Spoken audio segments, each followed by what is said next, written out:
Welcome in, welcome in. Thanks for joining me here at School of Thought on another dreary day of a work schedule for most of you out there, I'm sure. Got to make the grind, got to pay the rent and the monthly nut, right? And everyone, thanks for joining me. Today, we're going to take a look at the sex expert. Casual sex is almost always dangerous for women by Louise Perry, credit of The Diary of a CEO. We're going to find out, is it almost always dangerous for women? Or is there a caveat? So without further ado, let's get started. But first, let's take a look at who's in the chat. Hey, Carrie, too, and Daniel, P. Fletch, Uncle Guns, and Trippy. Thank you all for being here with me. Everybody remember to hit the like and the subscribe. Let's get this going. Psst, psst. You. Hey, you. Yeah, I'm talking to you. Are you tired of the same old podcasts with the same old panels and the same old rhetoric? So am I.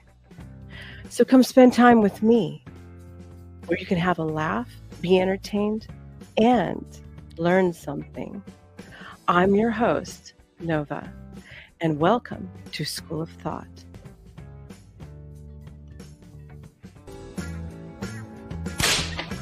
Class is in session. Class is in session. Let's bring up our self. What did you do? Can you help me put the video back on? What the hell's going on? Self, help me with the video.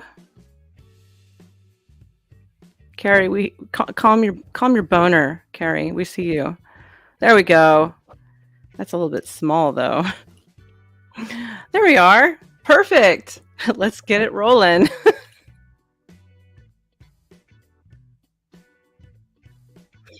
Is it?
Is the music better, everybody?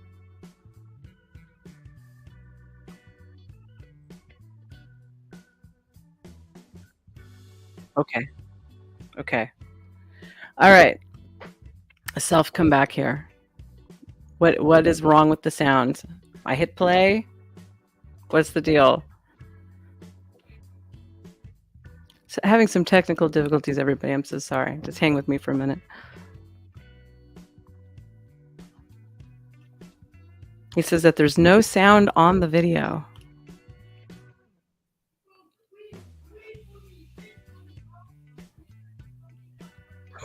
Copyright? Ooh, is this a copyright issue? I hope not. Self, is there sound on the video? Yes or no? We don't need sound. It's muted, Star. How is it muted? How do you fix it? Self, get up here. I hear you. No sound. I get it. No sound on the video. How do I fix that? Because I'm I'll nothing's. go to the tab itself, and you got to full screen it too inside that tab because it's not full screen in the tab. Oh. And make sure it's turned up and unmuted. Okay. Well, why is it not full screening like normal? It's not even red normally. No idea. This is being weird. Okay, let me stop screen sharing. I'll redo it. Okay. Let me see if I can fix that.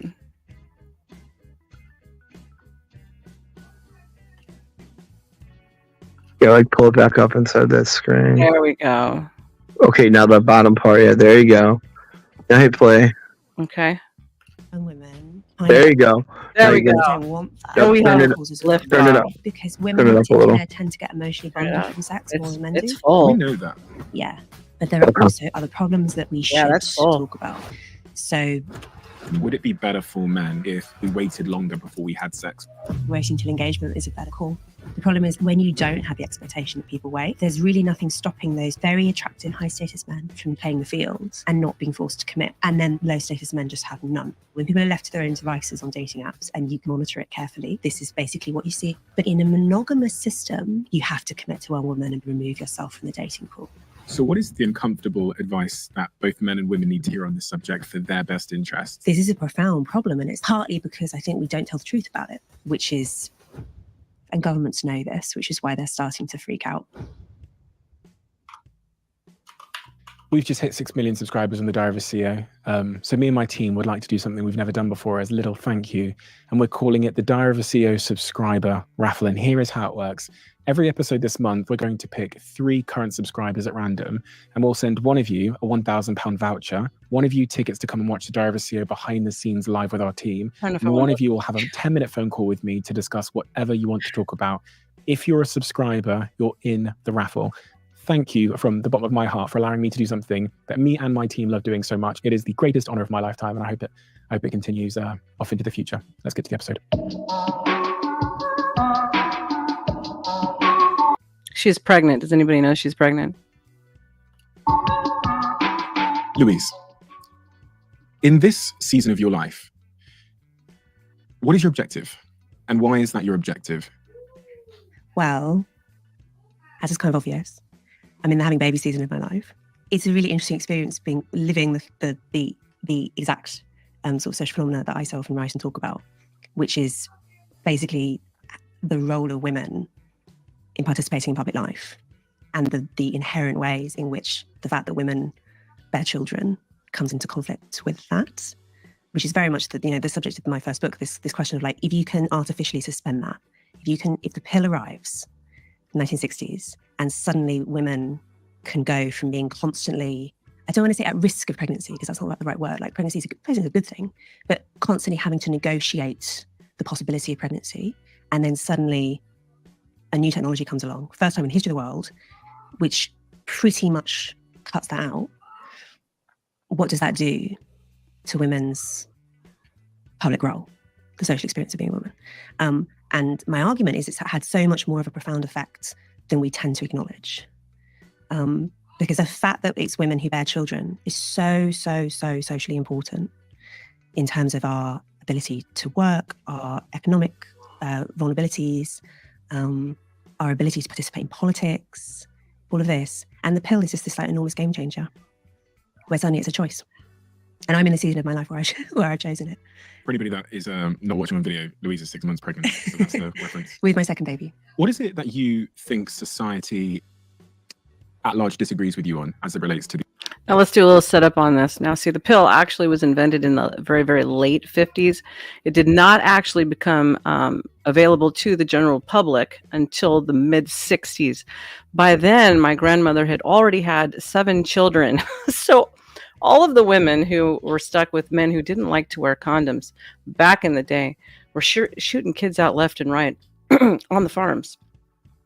And so that didn't help her at all. By that time, she'd already had her tubes tied. And then I was the first grandchild moving forward towards into the 80s. So I guess, I would say that moving forward, that the pill benefits women in some degrees, but I think it benefits men more. But we'll touch on that more later after we hear more of this. These issues. I think that most people, I think that the kind of dominant narrative is that this has been an unambiguously good thing and there's been no trade-offs. And I think that there is ambiguity and that there have been trade-offs. That's basically the disagreement. And I think there are pretty much trade-offs with everything, not least a massively, massively consequential new technology like the pill. Do you think the net impact of the pill is positive or negative?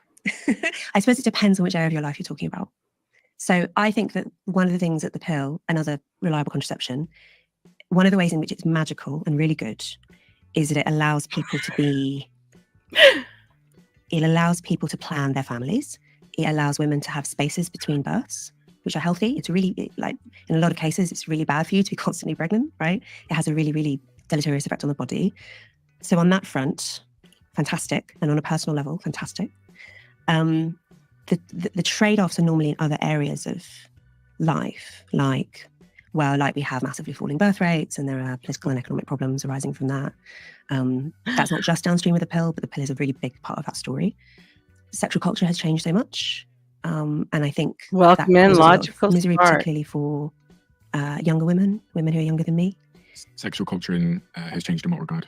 In that I think that it is shifted towards, and you be careful here, because what I don't want to say is that the sexual revolution has been fabulous for men in general. I think that a lot of men have not done well by it. But I think in general that the really big winners from the sexual revolution have been a small subset of men.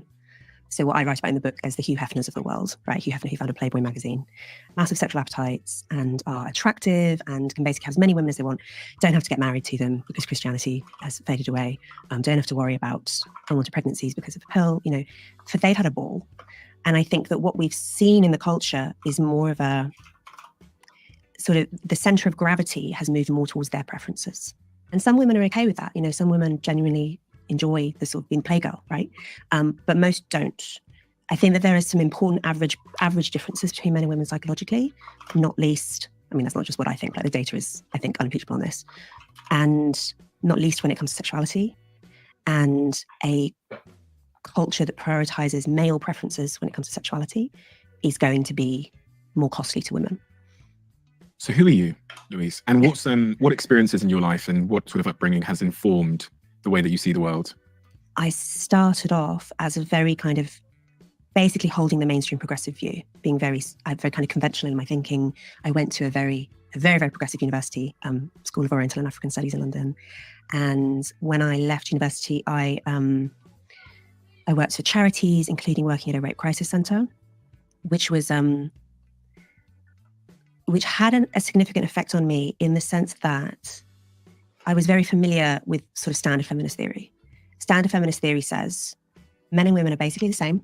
There aren't any real important differences between us, either physical or psychological, apart from, the baby's bit, whatever, who cares? And that sexual violence, rape, is not about sexual desire, it's about power. It's a power play thing. It's all sort of understood in political terms. And then I actually went to work with victims and I noticed things. I sort of couldn't help but notice things about what they'd been through that made me think, I don't think that's true. Like, that the modal victim of sexual violence is 15. It's really young, right? Really young. And also the age of perpetrators is also skews quite young, like teens and 20s is the most common age group. And one of the things I noticed, or couldn't help but notice, is that perpetrators, basically the peak age of perpetration for young men, is the same as testosterone peak. Oh, really? Yeah, it's the same curve. It's also the same curve you see in other kinds of violent crime. There's basically just testosterone rises a lot in your mid-teens and then drops in your 30s. And it's basically during that period that, there's massive upside to this as well. And your mid-30s is when you finally get a break, gentlemen, on your insurance policies because they look at you as being a less of a risk because your testosterone is starting to drop. Or if you're married, they consider you slightly less risk, but you won't get the full discount and benefit of it until you get into your 30s. If you didn't know that, something to look forward to, right? Well, testosterone is also the drug of the hormone of being adventurous and risk-taking, and there's a lot of upsides to having that sort of youthful male energy. The downside is things like rape. And ditto, the peak age of female victimization is also peak fertility. So what's your conclusion from that? That it's not about power, it's about biology. Or it's not just, if you look at, say, sexual harassment in the workplace, it's rare for like junior men to sexually harass senior women. I do not agree with that. Does the chat agree that can I say that on here? Smexual violence peak is at women's fertility peak, or is it violence? Let me know in the chat what you think. Right. Yeah. So there clearly is an element of people are sort of making decisions based on social power structures and so on. But I know when it comes down to it, this is a biological phenomenon. It's also not unique to humans. Other animals, other primates are also sexually aggressive, basically for the same reasons. So sort of what we're dealing with is is an eternal problem. Like how do we channel male aggression in the right directions? How do we protect young women during these vulnerable years? This is a profound problem, and it's a problem that every society faces. And I don't think that we deal with it as well as we could. Partly because I think we don't tell the truth about it. And not least feminists don't tell the truth about it. Because if you say, there are no physical differences between men and women, male and female sexuality is basically the same, women having as much freedom, sexual freedom as possible is obviously the best possible thing, I think what you end up doing by telling these untruths, frankly, people say these things with the best will in the world, but what you end up doing is actually putting young women at risk. Young women who don't know the truth, because how could they, 15-year-old girls, and I say this as someone who used to be a 15-year-old girl and has also spoken to lots of 15-year-old girls who've really learned this the hard way. They don't know these realities about, the fact that like men have double the upper body strength that women do on average, which means they can punch twice as hard as women can on average. Things like that. I think we should be more honest with these young women. And that was my motivation for writing the book. And also why I ended up, partly as a consequence of working in rape crisis, ended up moving physically and becoming more skeptical of a lot of sort of shout out Woody, shout out. So if we think the understanding of the Woody for president, just saying, physical and psychological differences between men and women are central to understanding how we should respond and behave and the advice that we should give to men and women, we should probably talk about what those differences are. You mentioned physical differences between men and women, so strength being one of them. Yeah. Are there any other physical differences that are really pertinent to this subject? So strength sports are the biggest gap between men and women. Yeah. Sort of sprinting cardio, like short distance, there's also a big gap. And it's funny when you look at the numbers of like the fastest man in the world, fastest woman in the world, they're not that different. But if women did not have their own reserved sporting categories, there would be no women in elite sport. That's true. That's why we have separate sports category, and it should stay that way. Because like the fastest woman in the world would be like the 1,000th fastest man in the world or something like that. Because once you're getting into elite sports levels, that's when these differences become very obvious. And there's this expression I think it's the golden ratio in endurance sport, where women are always, it's like 85% or something of what men are. Either the very most accomplished elite female athlete and very most accomplished elite male athlete, there's always this gap. So I'll vote for that. So Trippy and Johnson campaign 2024, go kick ass. Anyway, so the cardio differences are not massive. The strength differences are pretty big. This physical difference, what does this then mean for the subjects we were talking about as it relates to sort of sexuality and society more generally? So it means, for instance, that I think casual sex is almost always more risky for women than it's worth it for women. Why? Because being alone with a man that you don't know, basically, is what we're talking about, is inherently dangerous for women, just because of that physical asymmetry. 2, because women are the ones who get pregnant. Like even with the pill, even with the most reliable contraception, you've still got that small chance. Back in the day, women were not allowed to actually be around men, even suitors, without having a chaperone. That's how it used to be. And so that either means that you carry a pregnancy to term with all of its physical risks and emotional risks, or it means you have an abortion. Like basically all of those costs are borne by the woman. The man might have no idea that this has even occurred, right? So there's this kind of essential asymmetry, which you can try and get past with technology, with contraceptive technology, but you can't quite, it's still there. the psychological differences between the sexes in terms of sexuality are also important. They're not as massive as, say, upper body strength, but on average, they are very, very marked. And one of those differences is that men are basically keener on casual sex than women are. Men want to jump into bed more quickly than women do. How do we know that? Looking cross-culturally is one big clue, because you might say, and some people do say, like there are these studies, they're quite funny, where researchers will go onto university campuses and get an attractive woman, an attractive man, and they go up to members of the opposite sex and basically proposition them and say, like, do you want to go back to mine right now? And in 0% of cases do women say yes. 0%. And this is consistent. Whereas in quite a high proportion of cases, men will say yes, right? And that is consistent across, it's been done in different times. Well, gee, I guess so much for the propaganda about 304s and women all being hoes. Different places, you know, you might say, oh, it's because women are scared of slut shaming, or, you know, that there's like a social penalty for women. And that's a little bit true. But then when you see, you know, there's been surveys done of like basically every country in the world, to my knowledge. And in no country do women watch more porn than men. In no country do women express more of a desire for casual sex than men do. In no country do women buy sex more than men do. Like, it's basically only men who buy sex. It's very, very rare for women to buy sex. When you see these gaps absolutely everywhere, I think that's a very strong indication that you're dealing with something innate. Okay, did anybody see the show Gigolos on HBO back in the, or maybe it was Showtime? I think it was HBO, but it was Gigolos. And it was all about male escorts getting picked up by women. Now, I have to definitely say, considering I did a fair amount of business in Vegas, it was one of my main hubs for a long ass time. I would definitely say that women picking up prostitutes, male prostitutes, was more on the minority. I mean, I used to see vice presidents and guys that I was doing business with and CEOs in the hotel lobbies and in the casinos picking up escorts. So I guess that's true, huh? As far as women watching porn, I'd have to look up the stats on that. I don't personally watch porn, and there's a lot of women that I know that don't, but then there's some that I know that do. But yes, it's definitely in the sex trade business. Men are definitely leading the supply and demand chain on that. That's certainly the simplest explanation, isn't it? Oh, crap. You know. Prawn. My bad. You flip the coin 1,000 times. Thanks for the correction. Thank you. And it comes up heads every time. Is that plausible? Is there anything in the animal kingdom that might refute that point? Is there any, you know, certain animals where the woman is the dominant sort of sexual aggressor, or the? So yes, but not animals that are similar to us. So like spiders or something like that. Okay. In terms of other primates, I mean, there is variation with other primates. Bonobos are quite into casual sex, for instance. Bonobos are quite different.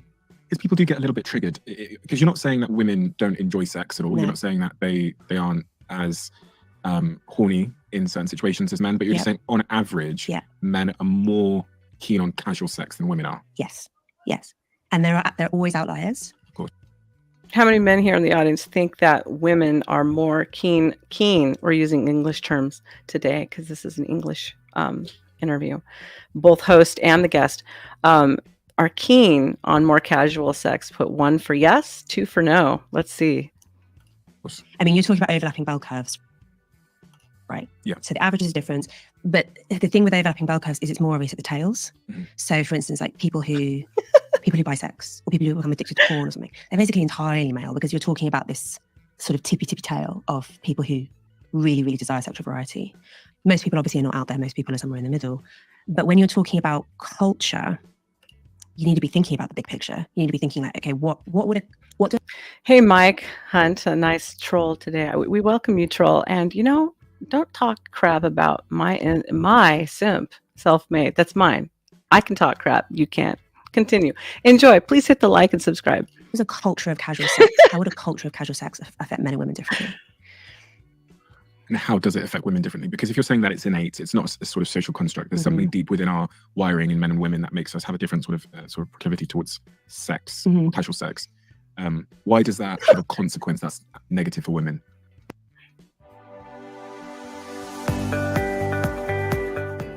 Introducing the filter. Basically, what women are more likely to want is monogamy, like not necessarily marriage, but certainly signals of commitment. If you think about this in our Trippy, I asked if all you men in the chat think that women today are far more keen on average number of women out there that are more keen on casual sex than what she's stating, 1 for yes and 2 for no. Revolutionary, in terms of our evolutionary history, it makes perfect sense, right? Because having sex is pretty much the most consequential thing a woman can do, right? Because if you get pregnant, you've got 9 months of pregnancy, which is risky in itself, childbirth, which is very risky in the ancestral environment, less so now, fortunately, and then you've got maybe 15 years or something of having to look after a child until it's capable of being economically self-sufficient. That's an enormous right thing to happen in your life. Where Woody has had lots of experiences, I see. Woody, is that correct, sir? and it also means that women can only really reproduce once a year, absolute max, right?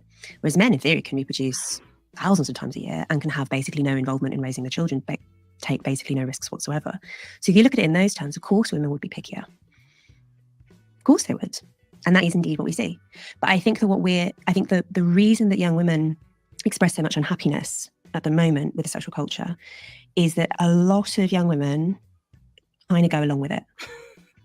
I know this is kind of surprising to men, right? And I've spoken to men about this who find this completely amusing. They're like, if you don't want to have sex, don't have sex.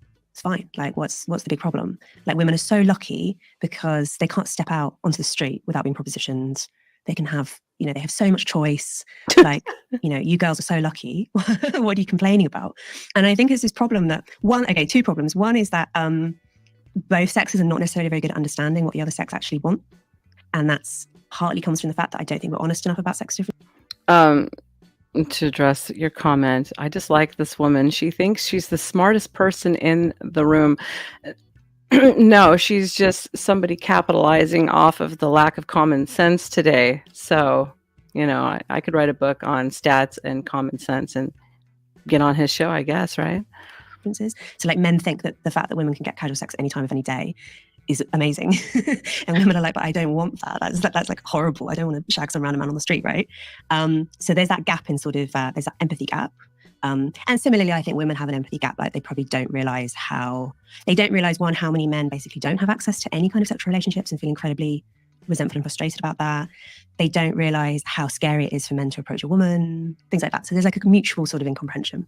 And I think the other thing is men find it very hard to imagine doing what a lot of young women do, which is basically going along with sex that they don't really want to have because they want to be polite. And because they don't want to scare off a man who maybe they do fancy, and because they don't want to be uncool, and because they don't want to be weird, and they don't want to be a prude. One of the features of teenage girl psychology, and maybe this is into the 20s as well, but particularly teenage girls, is teenage girls are so concerned about what's normal. Whenever you have contagious mental illnesses, which like historically are quite common, so something like the Salem witch trials, apparently girls are now getting Tourette's from TikTok because you traitor. I see how it is. It's like a viral thing on TikTok. Hysteria in the 19th century, anorexia. And there's a lot of examples of these, right, where mental illnesses, which are seen to be socially contagious, people catch it from each other, you end up with this mimetic effect. They always start with teenage girls, always. Sometimes they spread to other groups, but teenage girls are always like the first, And I think it's because teenage girls, probably for self-protective reasons, there must be some adaptive reason here, are very, very socially sensitive. They're very constantly aware of their social position, what other people are doing, what's cool, what's not. Okay, she's not entirely wrong about a teenage girls being pressured into sex and they go along to fit the crowd and be in. But there's also a lot of girls who are kind of slutty, So it is what it is. Not cool. Obsessive, which is also translates to things like fashion and slang. Slang, ditto. A lot of slang starts with teenage girls because they're this very mimetic group, right? Mm. And that's fine, that's not necessarily a bad thing, but it does sometimes have bad effects. And one of them is, for instance, the idea that being a prude is incredibly cringe has taken hold really, really effectively among this group of girls. And so, I'll talk to girls or read with girls. Hey, Estelle, how you doing? I went along with the most degrading, upsetting, whatever sexual things because I don't know why, because I wanted him to think I was cool. Because I didn't, and I think that's something that a lot of people find difficult to empathise with. Thank you, Daniel. And will say, and some men do say, in criticism of my position, why don't these girls just sort of get a grip? Well, Uncle Guns says that she's a grifter. What a shock. I mean, like everybody else doing all these so-called social studies and writing books and yeah, So we'll call out stuff. How about we do that? When you say that there's young girls and women going along with it, Yeah. are you talking about both the type and the frequency of sex, or are you just talking about the casual sex and then the different ways people have sex, like BDSM and choking and these kinds of things? Yeah, so all of the above. Okay. I mean, I think particularly it's the BDSM is a bit Who here is into choking? 1 for yes, 2 for no. the complicated one. We'll get to that then. Yeah, we can get onto separate that. one, but- In terms of the casual sex thing, so like having sex on a first date, Okay. kind of thing, historically very, very, very rare. Like such a weird cultural convention, right? And you think that happened because Well, because the pill, number one. Yeah. Because it means that you can do it without pregnancy being high risk. Mhm. And I think it's all ends up being downstream of that it then changes. Like it basically used to be, you can actually read accounts of women who were in their 20s, say, at the time when the pill came along, and they'll say, it used to be the case that you go out on a date and the expectation is we will not be having sex. Right, that was the agreed upon thing. Not to say it never happened, obviously it did, but that was the default. And then you might have sex on engagement or when you get married. Or Shane, I would have never taken you for the choking type. My God. Woody. Who else? Who else said 2? Trippy, are you into Trippy? That's my God. Okay. Don't flood the chat. or maybe when you're going steady, that expression you hear in like I high love school it. films. But that was a way down the track, right? And then the pill comes along, and you read women saying like it suddenly completely changed things. It suddenly was like the default was we're not having sex. Oh my God, P. Fletch is the only one who's saying no to choking right now. Carrie's, I think he's just all over the place. The default was we might. And so suddenly it became a negotiation, and it became there's this evolutionary psychologist, David Buss, who specializes in human sexuality. And he writes about this sort of eternal power play, basically, where women would like to wait longer before they have sex and men would like to have sex sooner. And there's always this sort of volleying back and forth, like who's going to win, basically, right? And the pill massively shifts it in the have sex sooner direction. And so, yeah, you say women who, like, used to be the assumption, I would not have sex after a date. And now I'm having to this is so often what actually is happening in Me Too kind of cases. I mean, obviously Me Too cases, there's a lot of range. You've got straightforward, really criminal behavior, like Harvey Weinstein or whatever. But you also quite often what's going on is it's so much more subtle than that. It's like the Aziz Ansari case. Do you remember that? Quite an interesting case because he, in terms of the response, so Aziz Ansari, famous actor, comedian, he goes on a date with this woman who's a fan, and it's all going well.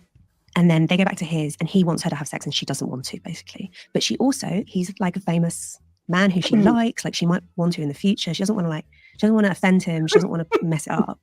And so there's this like subtle kind of tussle, and they end up doing some sexual stuff or whatever. She goes home, she feels terrible. She subsequently says to him, "You took advantage," basically, by text. He says sorry, and then later she sort of spills the beans in a magazine article. And that kind of thing is basically an invention of the sexual revolution, that kind of conflict where there's that degree of ambiguity. It wasn't that unreasonable for him to think that sex would happen. It wasn't that unreasonable. The problem that she found herself in is that she had to try and as politely as possible say no without, that's a really difficult social game, isn't it? Particularly when everyone's drunk, right? And she ended up, I guess, like they both messed up to some degree. Carrie likes a broad with brains and boobs. Like he didn't read her social cues. She didn't communicate clearly. Like so often that's what's really going on with these Me Too cases. There's so much ambiguity in terms of what everyone is supposed to do. And you've got this tussle between what men and women prefer. And I mean, adding alcohol is really bad. There's this bias that men have. It's like a deep sea. Self, yeah, I'm reacting. I'm waiting for her to actually get into the heart of the subject to start making more comments. She's doing a setup. You want me to just blab through the whole thing? My goodness. Why don't you get over here and help me decipher some of this? You, up here, let's go. Bias where men will tend to see sexual interest where there isn't. They're more likely to see sexual interest where there is none. They kind of overestimate how much women fancy them, basically. I know. What are we talking about? And alcohol makes it worse. Oh, really? Yeah, alcohol exaggerates that effect. So if a man's drunk, he's more likely to see sexual interest when it isn't there. And then if she's drunk as well, she's less able to successfully navigate this difficult social situation. Do you know what I mean? It just feel like we're the lack of social rules just sort of sets everyone up to fail. And it's kind of... Yeah, but isn't it when women are going to bars and get drunk and the men go there to pick them up? Isn't that usually how it goes? I mean, I don't think it's changed that much. It's inevitable that you're going to end up with these I guess, tragedies, right? Of people not understanding one another. So sex becoming a negotiation outlet when historically it wasn't such a negotiation, and therefore sex happening much sooner in the interaction between men and women, often on the first date, maybe the second date. You're kind of alluding to it there, but I just want to get clarity on, you're saying it harms both men and women in the long term. I think in different ways. Yeah. So I think the harm that's done to women is emotion. Well, no, there are obviously some situations where the worst possible thing happens. You know, you go home with a man who turns out to be incredibly dangerous. Okay, so what are you doing in my chat? Oh my goodness, it's like flooding really quick. So I want to know where she's pulling these studies from, because most studies, believe it or not, come from the 1950s and the 60s moving forward, in very specific small batches with very specific types of doctors with agendas. So, you know, when people are pulling out studies, I'm like, okay, how big was it? Where did it come from?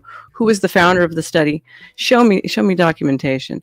So when we're looking at this, you're basically looking at the 60s and the 50s moving forward. So that really doesn't give you that much broad data, to be quite frank. More common is women just feeling bad about themselves. How do we know that? Like, have they done survey data? Oh, really? Yeah. You just ask women, like, how do you feel after different kinds of sexual encounter? A one-night stand. Yeah, and then you ask men the same thing.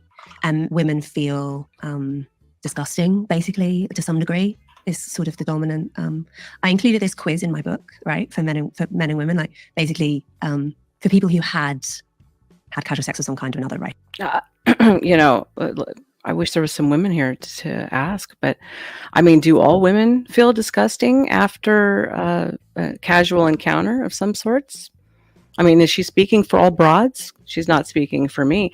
I don't particularly do that type of stuff. I'm not into one-night stands. I don't think it benefits anybody, quite frankly, but she's not speaking for me.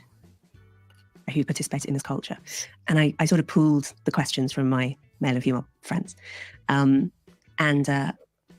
One of the questions for women was, have you ever had a consensual sexual experience which now makes, thinking about it in retrospect, makes you feel like kind of physically uncomfortable, that gives you a disgust response? So many women say yes to that. And one of the reasons for that is that women have a much lower disgust threshold than men do. So like women feel disgust more easily than men do. Yeah, especially when you don't wash your ass. Brush your teeth and floss. Yeah, you know, if you don't wash your ass and brush and floss and shower and all that stuff, yeah, we get disgusted much more easily. You know, that's another reason why we take care of babies, because babies need to be kept clean. I guess that just goes with the nature of the beast. In response to all sorts of things, but including in response to not non-consensual but unwanted sex. You see, like the kind of subtle distinction, like legal but not really desired sex. Women are more likely to find that just makes them feel disgusted. Because? Well, probably because of this evolutionary thing, right, where like having sex with a man who you don't want to get pregnant by is a bad decision. And a big risk. Yeah. So you talk about in the book about how icks are more prevalent amongst women, essentially. Yeah, the ick. Yeah, it's a really interesting expression, isn't it? Mm. It's the women use it to mean when they like a man and then suddenly something switches and they get the ick and all of a sudden they're like, oh, no. Yeah, I've got a friend who I shan't name, who met this really great guy on a dating app, and I was looking at who, because she was asking me for some advice on her dating profile or whatever, and not like because I've basically never been on any dating app, but she showed me this photo of this guy, and this guy was like really good looking. He looked like he played rugby or something. He was just like, I was like, what a great guy. And she was like, no. Shane, yes, they say that women's sense of smell is great. Mine isn't, because I've got a broken nose though. So you know, if anybody wants to give to the fund so I can get my septum fixed, let me know. He's got boxes on the wardrobe behind him. Oh. She was like, he's got like cardboard boxes on the wardrobe behind him. She was like, oh, I was like, this guy is like, he's like perfect. He's like an action figure. But because he had cardboard boxes on the wardrobe behind him in the profile picture, she was like, oh, interesting, bizarre. I thought, is that a cultural thing or is that innate? This because there's no guy that I know. I would look at a profile of a stunning woman and go, oh, she's got cardboard boxes on the. Although, do you think, for a woman, they were like deciding whether to marry? Do you know what I mean? Because men do tend to have sort of there are kind of two tracks. Like there's the woman I'd have sex with and there's the woman I'd marry. And they're different. They're different categories. Mm-hmm. And maybe I don't know about cardboard boxes necessarily, but maybe what it's showing is you're like messy, disorganized, not very grown up. Yeah. Or maybe you don't have. Maybe you're living at someone else's house, maybe. Yeah. And that's maybe your remove. Don't have much money. Yeah. I guess she's looking for cues of like being a really long term. Yeah. Good bet. Which goes back to your evolutionary principle. Exactly. Yeah, that's a sensible thing to be doing, really. I think it should be listened to, generally. Do you think? Like I think our bodies often know. I think our bodies are often sensitive to like little cues that we might miss consciously. So you think women should listen to their ex? Yeah. But I'm getting very strong feminist, politically correct vibes off of this. I'm getting the one that always makes me laugh is if a man on a date, the date goes really, really well, and then at the end of the day, he pulls out his wallet to pay, and he has a Velcro wallet. Right. Is that an ick for you? I'm not sure if it would be a personal ick. Okay. But I guess maybe we should respect it as an idiosyncratic ick. I don't know. I think in general, this goes for men as well. I think it's good for people. I think it's you ever read The Gift of Fear, Gavin de Becker book? A really great book. It was published like 30 years ago or something. I think Oprah made it quite a big deal. And it's by I think he used to be a bodyguard. He's like a personal security. Carrie is unhinged tonight. What are you doing, bro? Expert. And he tells all these stories. It's mostly about women, and maybe this applies to men too, where women basically ended up getting attacked by men who they did actually have bad vibes about in some way, but they ignored those, and it cost them, right? And his argument is that fear is a gift, and that you should listen to your instincts because often, again, highly, very evolved to be very, very attuned to these instincts, right? There's a reason why we are descended from people who listen to their instincts in this regard. And often your unconscious will spot things that your conscious brain hasn't spotted. And maybe you'll be worried about being impolite or being weird or whatever, So I can't remember all of the stories, but I remember there's one of a woman who a man offered to help her carry her shopping up to her flat. And he was really insistent about it. And she was like, okay. So she let him. And then as soon as he was in the flat, he shut the door and attacked her. And she was lucky to survive. She said later that it was weird. He didn't feel like he was just being nice. She got bad vibes from him. She got the ick, whatever. There was something like going on. But her conscious brain said, he's just being nice. And so she ignored her instincts and she let him into her flat. Like that's the sort of example where actually I think that our unconscious brains are actually very wise about a lot of these things. Women's more than men's in that regard? Interesting question. I would guess probably yes, because particularly in relation to the sexual violence threat, right, which women carry and men don't as much. I mean, men certainly don't carry it from women. If men get sexually assaulted, it will be about the men, almost always. Again, really interestingly, if you show women... So now we're going to... Is she going to make after school specials on teaching girls how to stay safe when they walk home from school next to? Oh my. Men. I think this is true for women, but not for men, as far as I know.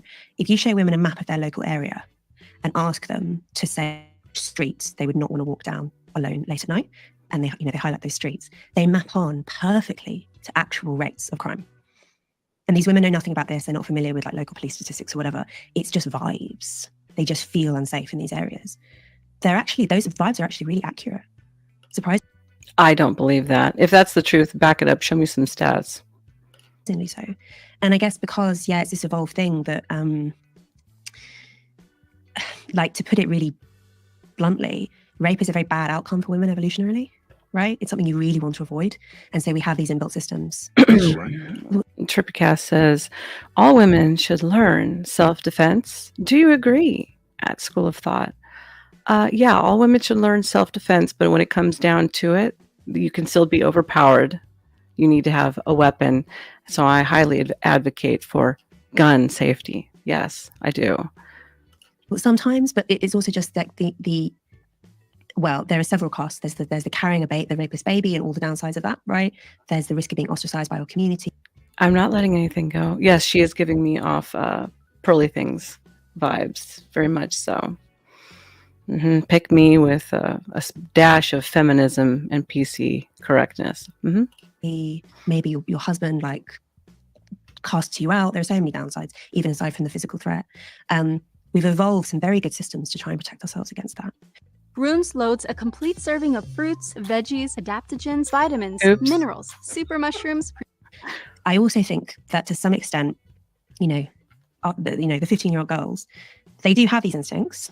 So they have some degree of like inbuilt protective instincts, but they do also lack life experience, which is, I think, why we have or ought to have social conventions that also protect them.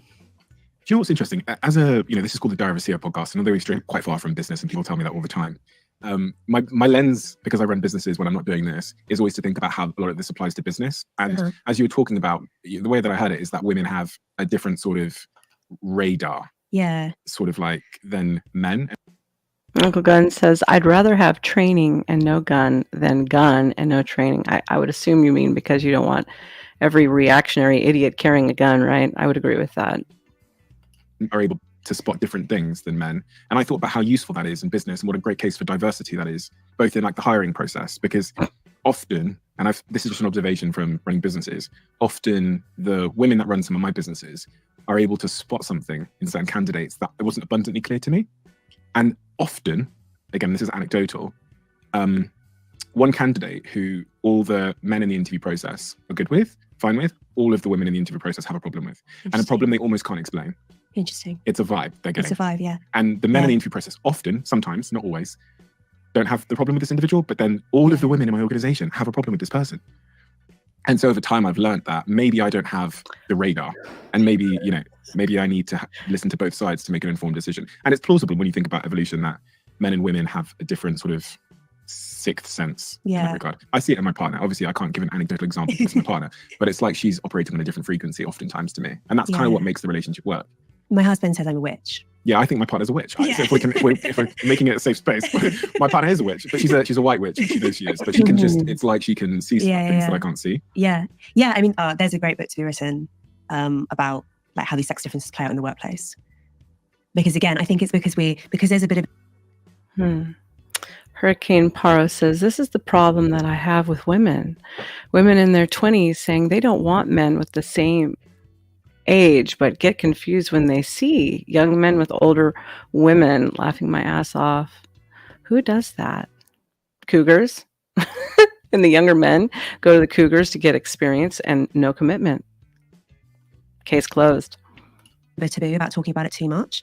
And there is obviously a risk. I mean, big reason why feminists don't want. Yes, Trippycast, gun is the great equalizer in all situations. Whether you're big or small, that gun will take them down. To overplay these psychological differences between men and women is because historically they have been used to discriminate against women, right? The women are too irrational to do X, Y, Z. And that's a completely reasonable concern. But I also think that just pretending, therefore, that they don't exist doesn't really do anyone any favors, because they do. And I think we should just be honest and be honest, but also simultaneously be like, this doesn't mean that women are inferior. For me, it's a case for diversity. In some places, I mean, I think there probably is an argument for. In like the hiring process, for example. Yeah, exactly. I think there are probably some roles where, or indeed things like in policing. Oops, I'm supposed to say pew pew. I didn't realize that pew pew is also on the no list. Red flag. My bad. Thanks for telling me now. Instance, to be really direct, I don't think that women should be in frontline policing roles, because I think that the physical differences are too profound, particularly in the UK where police officers don't carry guns. The average woman, even a really strong fit woman, is going to really struggle in a direct confrontation with the average male.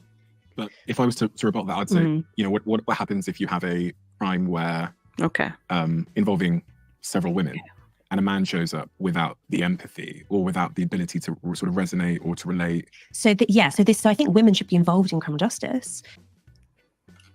45 is a little bit heavy for a pew pew for concealing on a woman. They're a little bit big and bulky, you know. 9mm is fine for that. I don't want to go too far with that. I'll get chastised for it later, I'm sure. But because, for instance, probably women are better at interviewing. Yeah. I wouldn't be surprised. And interrogation, you know. So there are probably some roles where women are going to outperform men. Again, it's, you know, it's the overlapping bell curves. There'll be some men who are really good at this, whatever. But you'd expect there to be a female advantage in that role. But there isn't a female advantage in the, like, being out and having physical confrontations with people role. And I think that's fine. I don't think that we should... This is a very frustrating tendency in policing, for fire.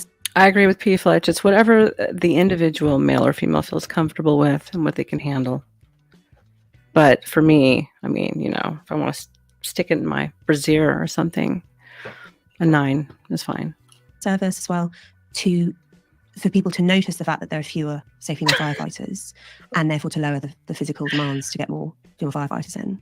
What if the physical demands? What if the test is the test the same for both? I.e., if I would be a frontline police officer, I have to pass the same physical test irrespective of gender. Yes. Woody, 22 is like what they used to call a pea shooter. You got to be up really close range to do anything, honestly. That's true. But one of the things that they've done over the years, because of pressure, like feminist pressure, to be blunt, is that they've changed the standards. So they've, say, reduced the upper body strength component, or they've made the, like in policing and in firefighting, all these, and military, you have to do a bleep test, stuff like that. They've lowered the standards necessary in a lot of roles. That's really the issue then. Yeah, that's what. Yeah, because there's, I mean, several of the women upstairs whoop my ass in a bleep test. You know, they like run marathons and stuff. All of them in the bloody office, they'll all whoop my ass. Yeah. So really, the issue is about making sure the standards are sufficient for the requirements. Yeah, don't lower the standards so that you can get more women into these physical roles. Just accept the fact that there will be, I mean, I do know actually, I like one female firefighter that I know personally from jiu-jitsu. She's so strong, she's so fit, she passed a very, very high standard. Great. You know, you will get that woman in the thousands. Uncle Guns will cover all this in a different stream with your local subject matter experts. Uncle Guns, I am down for that. Let's do that. He can. Don't get me excited or anything. And in which case, fine, you know. But what I don't think is wise at all is like engineering it such that you have 50-50 in every role. I think that that's the recipe for disaster. So, but just to be clear on this point, because you said you don't think women should be involved in frontline policing. If they can meet the the very high standards, I think that 1 woman in 1,000, yes. But I 1 woman in 1,000? Yeah. You think that's it? Yeah. And is that because of upper body strength you're talking about? That's the big one. It's also aggression. Yeah. How is a 5'4" woman just say she's 100? Just say she's 140 pounds, 160 pounds. How's she going to carry a 6'2" man who's like 250? Ain't going to happen. Get out of here. Okay. Like you do need a certain level of, you can watch a lot of body cam of police having physical altercations. And it's quite common, for instance, to see female police hesitate more than male police do. Because I think not always a bad thing if you think about the amount of people just being killed. It depends, doesn't it? I mean, yeah, there's also, policing is a complicated one because also in America, say, where the police have guns, female police are less likely to shoot than male police are. So, you know, maybe that's good, right? But if it's something like, I don't know, there's a lot of body cam footage you can watch of, say, a female and a male police partnership confronting someone, the man goes right in and the woman is like, because these are quite deep-seated instincts to be. Yeah, that I agree with you. That's extremely broad statement. Last time I checked in most of Britain, they're not even allowed to carry. The police aren't even allowed to really carry guns, which is why everything's out of control over there. Yeah, give them a baton, maybe, please. But the criminals, they always have a pew pew now, don't they? Less physically aggressive. And this is the thing, I mean, we talked about right at the beginning, this thing like, you know, the testosterone curve for men in their teens, 20s, 30s, it has its disadvantage. I said pew pew. It translates into sexual violence and violent crime or whatever. But there are also obviously situations where you need that, where actually having physical courage is so important if you're running into a burning building or whatever, you know. So it's this like eternal problem that societies have to try and solve. Like, we have this youthful male energy and we want to put it to the best possible purposes and we don't want it put to dangerous purposes. Like, how do we do that? it's so complicated because I understand, and I understand that there's physical differences, but policing is so complicated because you're policing both men and women. So women have a different testosterone curve, for example. So would it therefore be better for a woman to show up in that scenario who is going to match that person's? Maybe, although women really don't commit very much violent crime at all. So if you're talking about like physical altercations, the chances of it being a woman are not high. But if a man shows up, then when maybe it would escalate. Oh my God, this goes back to peddling common sense to make books off of really stupid people. You know, it used to be common sense that everybody understood that a man was two to one, bar none, upper body strength over a woman. Like seriously, we really need to express to the world that men are seriously that much more stronger. We've really digressed that much, have we? Digressed, excuse me.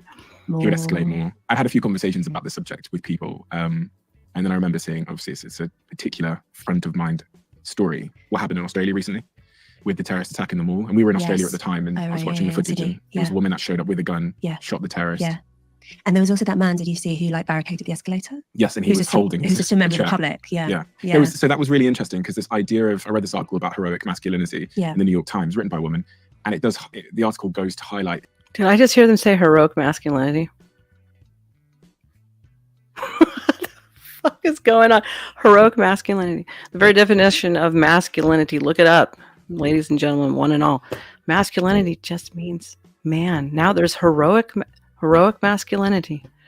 Okay, we've got heroic, and then we've got the other one that starts with toxic, which I'm not going to continue that, which is a bunch of nonsense. These instances where the man runs in the building, 9/11, I think it was like 98% of the people that died in 9/11, firefighters were men, a couple of women as well. Yeah. And then I saw that video of the terrorist attack in Australia, and you have the guy on the escalator holding a chair, threatening. I'm gonna be very non-PC friendly and call these two people limeys, these damn limeys, and all their political correctness. My God. This terrorist that he's going to smash him with a chair if he comes closer, and then the person that ultimately ended the terrorist attack was a woman with a gun. And so, you know, it's super nuanced, isn't it? What's really interesting about this physical courage thing is so often people say later that they didn't even think about it. There was no conscious process. There was no like, should I? They just do it. And you don't really know if you're like that, I think, until you're confronted with a situation like that. 100%. You know, when women will definitely do that absolutely not thinking is protecting their kids. Yeah. And you do read amazing accounts of women driving on their children and lifting cars because like their child is stuck under it, and they just have this like almighty surge of strength. Like there are, and actually that's an interesting situation where women can be very aggressive in defending their children. Like, and that's true in other species as well, that you can have this, just the red mist descends in that set of circumstances. So yeah. Something we're talking about icks, and I just wanted to cover it off because there's kind of two sides to this ick argument. There's this, I've got this radar which is useful and it's protecting me, and then there's this other sort of more newer social TikTokification of the ick, which is probably causing people not to get in relationships. I've got a friend that she goes on about 100 dates a year, and she's like, I think she's actually starting a dating podcast because she's that unsuccessful at dating. And in my head I go, I think this might be part of like a broader social issue that she's unsuccessful at dating. Is this what, like Sex in the City light version 0.2? These women are coming together, we're having less sex, all these things. It's in part because of these icks. We think everything is a problem. Social media told us it was. Yes. And I think it's probably true, going back to this mimetic thing, right? There are probably some social status signs which are very mimetic. Like one of the things that some women will do, for instance, is they'll like say, I will only date a man over 6 foot, and just set that cut off. And you can be very objective about that on the app because they say how tall you are. I mean, I'm sure everyone's exaggerating, but like they say how tall you are. And it's a really silly thing to do actually, because you're cutting off like, I don't know, 80% of men, more, depending on the group of men. You're just cutting them out. And actually, if you were to meet this person in real life, the fact that they were 5'9", you wouldn't even notice, probably. So sometimes I think, well, then I guess they can learn at the age of 30 plus that they made a mistake and then lower their standards then. Not my problem. That modern technology can encourage a level of pickiness, which is actually really counterproductive. And probably actually, and again, it's like, I think so much of mutual sexual attraction is about about pheromones, about vibe, about being in person, and dating apps don't capture that at all. So I'm sure that definitely works against there are 100% women who are way too picky. Definitely. We talked a second ago about how the introduction of the pill and how that caused negotiation in this first sort of encounter impacts women. We didn't cover how it impacts men downstream. Would it be better for men if there was, we waited longer before we had sex with a woman. In your book, you talk about waiting 3 months, but then you whispered something to me, which I'll let you say just in case you don't want to say it. I think probably actually waiting till engagement is a better call. So you think we should wait until we are engaged with someone before we have sex? Yeah. But you let me say that. I'm saying that because there are trade-offs and I acknowledge them. And also it's more difficult to do that in a culture where that's weird. I think she's probably a mousy brown color in real life, and then a lot of gray. That's what I think. Yeah. Because what you end up doing, and full of a lot of bullshit. Also, just saying, is cutting out anyone who. Hi, Carrie. For whom that's too weird, right? Like you basically cut out a big chunk of your possible matches by insisting on that. Unless, say, you're very religious, in which case everyone in your religious community is going to have the same expectation. But for most people, that's going to be quite a weird thing to demand, which is why I said 3 months in the book, because it seemed like more reasonable and more achievable. And also because my mum said to me when she read the draft, she was like, if you say wait till engagement or marriage, that's the first thing every reviewer is going to notice about the book. It's going to be a big deal. So you'll get more of a hearing, if you're more reasonable. It's time to start my second life, the farming life that I wished for. The thing is, we're a really weird culture in this regard. Like basically every other culture, there is obviously variation. My first degree was in anthropology, and one of the things about of course it is. Of course it's anthropology, which is so powerful and interesting when you're interested in contemporary social issues, is that there are a lot of differences between cultures. Of course there are, and that's what's interesting for anthropologists. But there are also a lot of similarities. And actually there have been various efforts over the years to compose lists of human universals, which you find in absolutely every culture. It's called the anthropologist veto. If you find Hurricane, I do have one. It's a shared server right now, okay, at Autonomy. I believe Nightbot has the link on there. The culture that doesn't have this, then you can kind of strike it off the universals list. But the universals list is pretty long, and it includes things like every culture has religion in some fashion. Every culture has gender roles in some fashion. Every culture has wages war in some fashion. There are things that everyone does. And everyone has marriage customs of some kind. They can look different from ours. I mean, the most common way in which cultures differ from our culture, or at least our culture up until recently, is permitting polygamous marriage. So about 80% of cultures permit polygamous marriage. Only permitting monogamous marriage is more unusual. I think we're drifting back towards permitting polygamous. Okay. Excuse me. In third world countries, it's more polygamous. It's not in European and North American societies. The hell is she talking about? Marriage through polyamory, but we can go on to that. The thing is, I just think the thinking that went for sort of radicals of the 1960s, what happened in the 1960s, it was the pill and other tech as well. It was also an ideological thing. It was also people wanting to completely reject the old order, reject religion, reject conservatism, whatever. And what a lot of people said at the time was, why are we needlessly restricting people? Why are we, limiting people's freedom in a way that makes them miserable? We just got to throw this out the window, right? And I think that... Yes, Shane, she did say that she mentioned except ours, but she's too politically correct to say that all those other countries are third world countries that practice those types of family situations.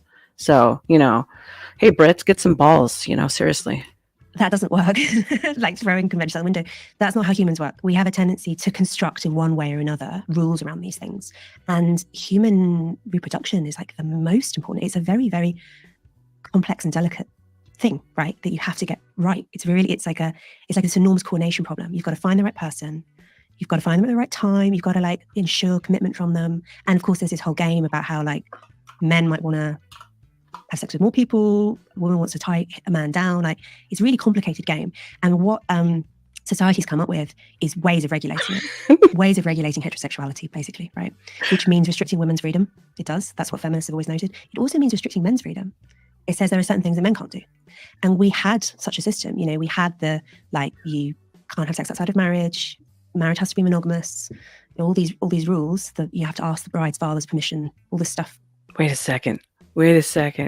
Is she starting to peddle polygamous marriages? Is that what she's doing? We had it all, right? And we basically threw out the window. I mean, it lingers a bit, but we have very low. I mean, in London, right, now half of children will reach the age of 15 without their biological father in the home. There's very, very high figures compared with, say, 100 years ago. Very, very high figures. So we've seen basically the dissolution of that old order. And there are upsides to that, there are. But there are big downsides too. And I think... I understand that, P. Fletch. She says that way they'd first have to remove the legal speech restrictions that have been rolled out over there. I understand that. But you can say it in another way. Every culture has marriage customs of some kind, apart from ours, sort of. Like, what makes us think that we alone among peoples can just have a free-for-all, can just, style it out, people do whatever they feel like. Do you know what I mean? I think that what anthropology tells us is that actually we need structure, we need conventions and constraints and templates, and those will sometimes feel restrictive, and there will sometimes be people for whom they don't work very well. But I think the idea we can just do without them is not true. I mean, going back to the polyamory thing, if you look at dating app data, sometimes people... That's the vibe I'm getting. I'm waiting for her to start saying take women's rights away, and then, blam, same script. Exaggerate this effect a little bit, right? But there is a tendency for basically very attractive men, high status men, the Hugh Hefners, right, to do really well on dating apps, to get a lot of attention from a lot of women, and then for the bottom chunk of men in terms of attractiveness to get none. Okay. I can't say what's going on in the UK, European world for dating apps, but at least I know here in America that it's like 70% men and then maybe 30% women. And so the men are outnumbering the women, and therefore the numbers are going to be lower for men's success rates anyways. So come on, lady, can't be that much different. Can you be a little more descriptive? To just get no matches whatsoever. And this is a tendency, it's called hypergamy, female hypergamy, that women will tend to want to marry up socially. So they'll want to marry a man who is richer than them, better educated than them, more successful than them, etc. Yeah, I mean, this is basically what you see when people are left to their own devices on dating apps, and you can monitor it carefully. That is basically what people do. And the problem you end up with is when you don't have a system of monogamous marriage and you don't have the expectation that people wait, there's really nothing stopping those men from just having loads of girlfriends, maybe having them at the same time, like having little harems, right? Not calling them that, but basically playing the field and not being forced to commit because like no one expects them to really. And it's like good fun for those men. It's frustrating for the women because they're having relationships with these men in the hope that it will turn into commitment, and then it never does. And so they end up feeling really bitter, right? And it's also frustrating for the less attractive men who are getting no attention whatsoever and who read me. Boo-hoo. I mean, I want to see men do well, but it's not my, I don't think sitting there and feeling bad for a bunch of guys when, I hate to say this, but I don't really hate to say this. Men are still apex predators. I'm not going to take that away from them. So, get your groove on, gentlemen. Clean up. Get yourself straightened out. There's an ass for every seat, as they say in the used car business. There's a broad out there for you. I'm telling you. She might not be the Model 10 OnlyFans chick that you want, but there's a girl out there for all of you. Okay? There we go. Or listen to me saying sexual revolution was good for men, and it's like, it wasn't good for me. I know. There's like an inbuilt inequality. Sorry to interrupt, but hasn't there always been an inbuilt inequality in the male experience? Well, this is what's interesting about the monogamy-polygamy system, right? In a monogamous system, to some extent, that's prevented because these high-status men, unless you're like a king, unless you're Henry VIII, okay, you can't have multiple women on the go. You have to commit to one woman and basically remove yourself from the dating pool, right? And so it isn't possible for the really attractive men to sort of amass a lot of women.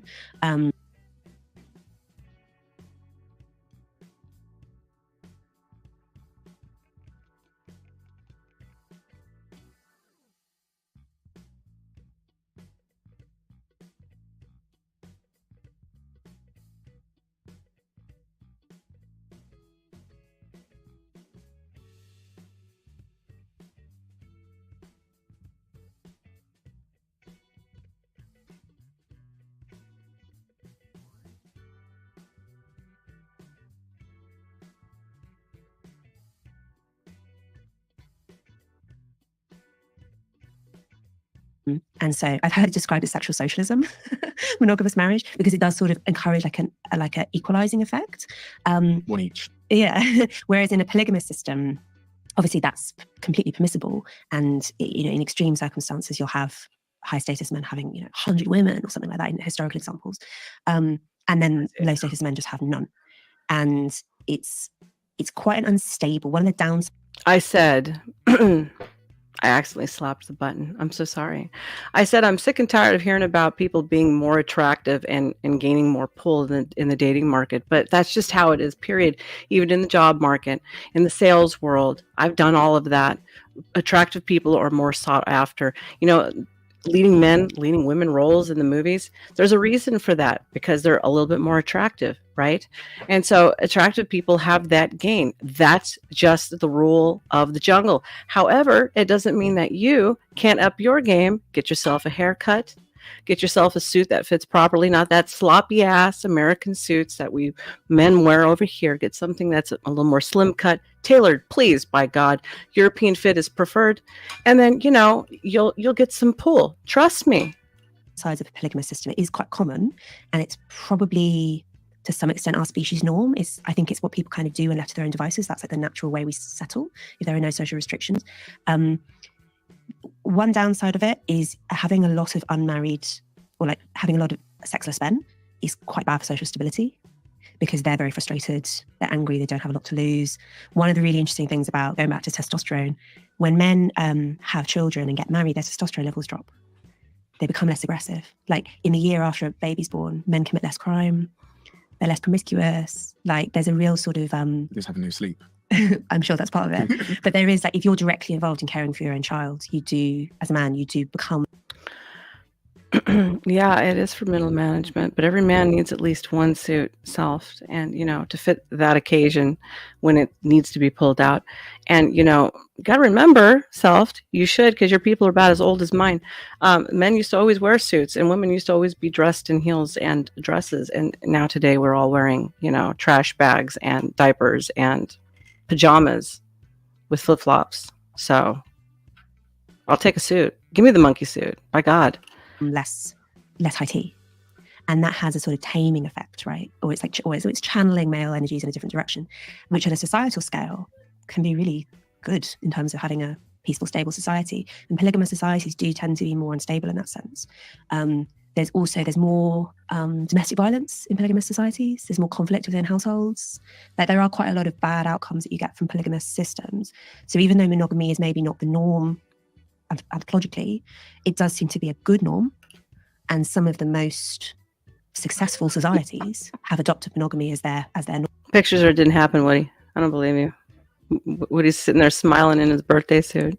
And have been successful partly because of that. If you are to have a daughter in the future, I know you've got a son already and you've got another boy on the way. But if you are to have a daughter in the future and that daughter comes up to you at, let's say, 18 years old and says, "Mum, I heard on that podcast you did ages ago, 20 years ago."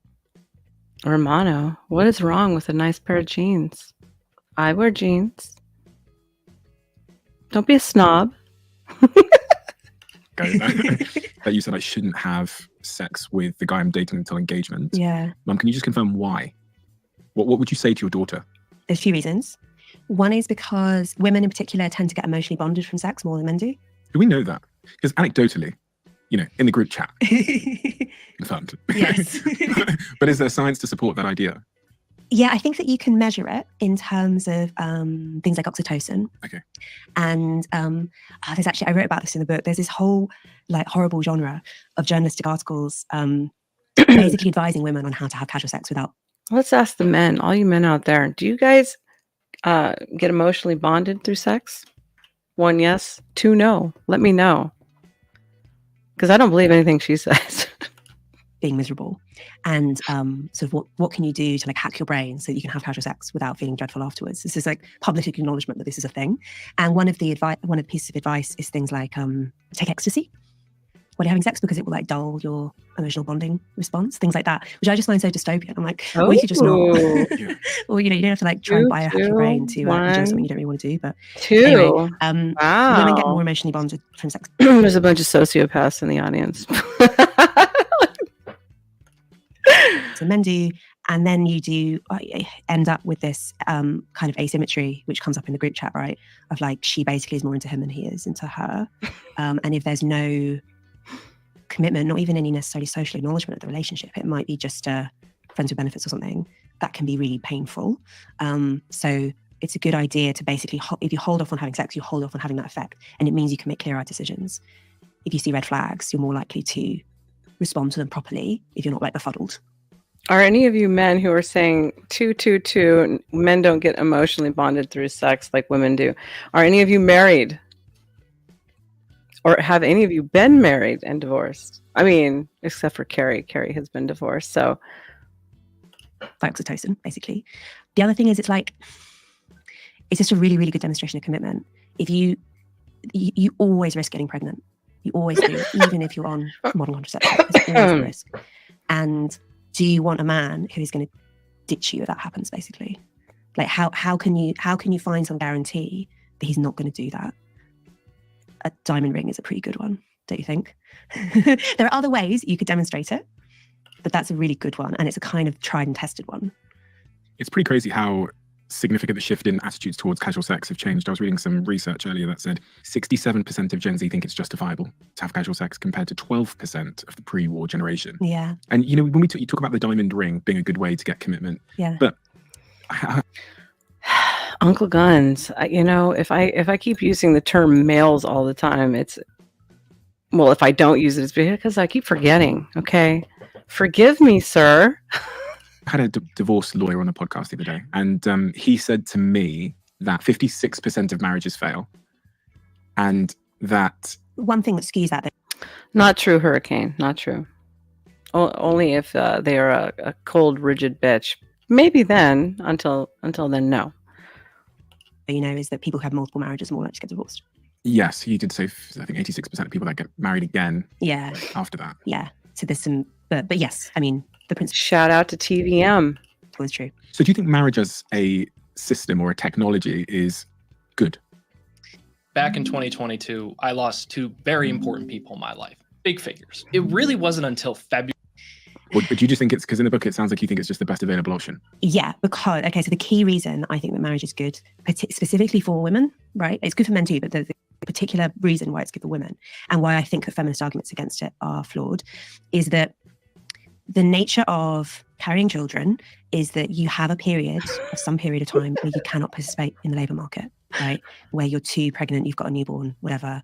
I mean, when I had my first baby, I calculated that in the first weeks and months of his life, I was spending 40 hours a week just breastfeeding, right? So mothers and babies aren't really individuals, right? In the sense that they're not completely autonomous. My friend Mary Harrington, who's also an author, she said that she realized this for the first time when she had her daughter, and her baby was crying to be fed in the middle of the night. And she realized that in a sort of, if you looked at their relationship in an individualist way, you were like, okay, you've got one human being who wants to be fed and another human being who can provide the feeding.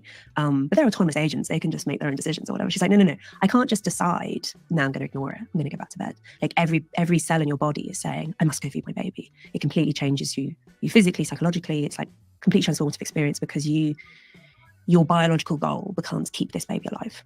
And the baby is completely dependent on you. There's this. My totally batshit crazy uncle, the sociopath freak that he was, he told me one time, he's like, Star, men only fall in love through sex. Way to tell a virgin, right? Very helpful information at the time.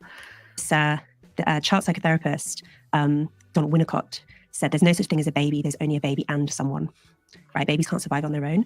And normally that someone is the mother. And when it comes to things like breastfeeding, it has to be, really. I mean, we now have formula and so on, so we can sort of, it's that old thing of using technology to take the edge off some of these social realities. But it's still basically the case that mums and babies are like tied together like this emotionally, biologically. And during those times in your life, you need another adult, at least one other adult, who's going to do, getting food, paying rent, doing all this basic stuff to support you. And who that adult is something that people have experimented with, right? Like attempts at communal child rearing, say, or, I mean, what to some extent you can do is depend on the state, right? Depend on the welfare state, depend on, state-provided childcare services, things like that. That all of those solutions kind of work, but come with significant downsides. The only solution, I think the best solution that we've come up with historically, is for the father of the child to play that role, basically. And then on this subject of marriage, just to really interrogate this further, because I feel like I'm in two minds about it. A, because of the stats show that 56%, ended marriage, divorce, and you've kind of rebutted that because of the remarriage rate. But then even the amount of people that seem to be in unhappy marriages seems to be pretty significant. This is part of what the divorce lawyer said to me. He said, you could say 56% of marriages fail, but if you defined failure as one or two people in that marriage being unhappy, the number is significantly higher. And I know a lot of people, again, it's anecdotal, so it's not worth much, but a lot of people that are married, who I would define as being really just kind of, the divorce part is so uncomfortable and painful that they've just decided to stay together, which is not always in the interest of the kids, because if that home becomes toxic in any regard. Some of you are sounding a little bit subhuman in there. I'm just saying, like, no matter what you do, even spiritually, you walk away with that person that you just shagged, whether you like them a lot or not, is what it is. The trauma is passed down sufficiently to the kids. Okay. I take all of that. Yeah. But I do think that, one, the divorce rate is to some extent a product of a divorce culture, right? Where it's very permissible, in fact, very normal for people to, a really, really like tricky bit for people to get through is the first year after a first child is born, because everyone's tired, everyone's stressed, there are money pressures, etc., etc. No sex. Yeah. There are lots of reasons why that's a difficult time, and it's quite common for people to, whether or not they're married, but for people to break up during that period and then to regret it, because actually it's a temporary. Yeah, because they're immature and selfish and stupid, and if that's the approach that you're going to go into with the marriage, then it's not going to survive anyways. And the stats are still basically damn near the same, exactly right down to the percentage rate since the 1950s, when they started doing stats on all the crap. So what's your point? Period of your life, it will get better, you will get less stressed, you will get less tired, etc. So to some extent, a divorce culture will sometimes encourage people to make permanent decisions which they will regret. And there are stats showing that quite a lot of people do regret getting divorced. Something like a third of people regret getting divorced. So there's that. The other thing is that there is a lot of, it's true, yes, that the people who have multiple marriages are more likely to get, some people can be kind of serial offenders in this regard, right, with divorce. It's also, there's a massive skew with class and education. So only about 10% of graduates who get married will get divorced. Interesting. Yeah. And it is interesting, isn't it? And it does suggest that to some extent marriage is becoming a luxury good. And there's this phenomenon, right, where a lot of people, marriage has actually dropped about a percentage or two in the divorce rate currently. And it always will go up a notch and then down a notch depending on the decade, whether or not the generations are a little bit younger or older, that also plays an effect on that. But do we ever talk about that type of stuff? No. People who are from those kind of elite graduate classes will, they'll talk the 1960s but walk the 1950s. So you're right, Carrie. I do. I'm a strong personality. They'll proclaim all the stuff about freedom and individual choice and whatever, but actually they live pretty conventional lives. They tend to get married. They tend to stay married. They tend to have 2.5 children, etc., and be very conservative in their own choices, even if they don't necessarily promote those choices. So that, there's that. And actually, I think it's probably because people know that there are massive benefits to their children from staying together. There are, of course, some instances, particularly with abuse, when it's better for the children if the parents break up. That's absolutely true. But I think when you're talking about kind of vague unhappiness, dissatisfaction, like we've outgrown each other, like that level of unhappy marriage, I think it's much better for the children to stay together. And one big reason for that is because the presence of step-parents, on average, isn't good news for children. How do you know that? There's this thing called the Cinderella effect in evolutionary psychology, where children who have a step-parent in the home are 100 times more at risk of child abuse than children who don't have a step-parent in the home.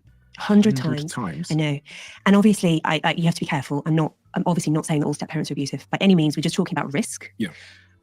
But it does go up by a lot. And when this was discovered, it was taken as proof of the fact that parents having a genetic investment in their children is one of the, children are very trying, okay? Yeah. They wake you up, they have tantrums, whatever.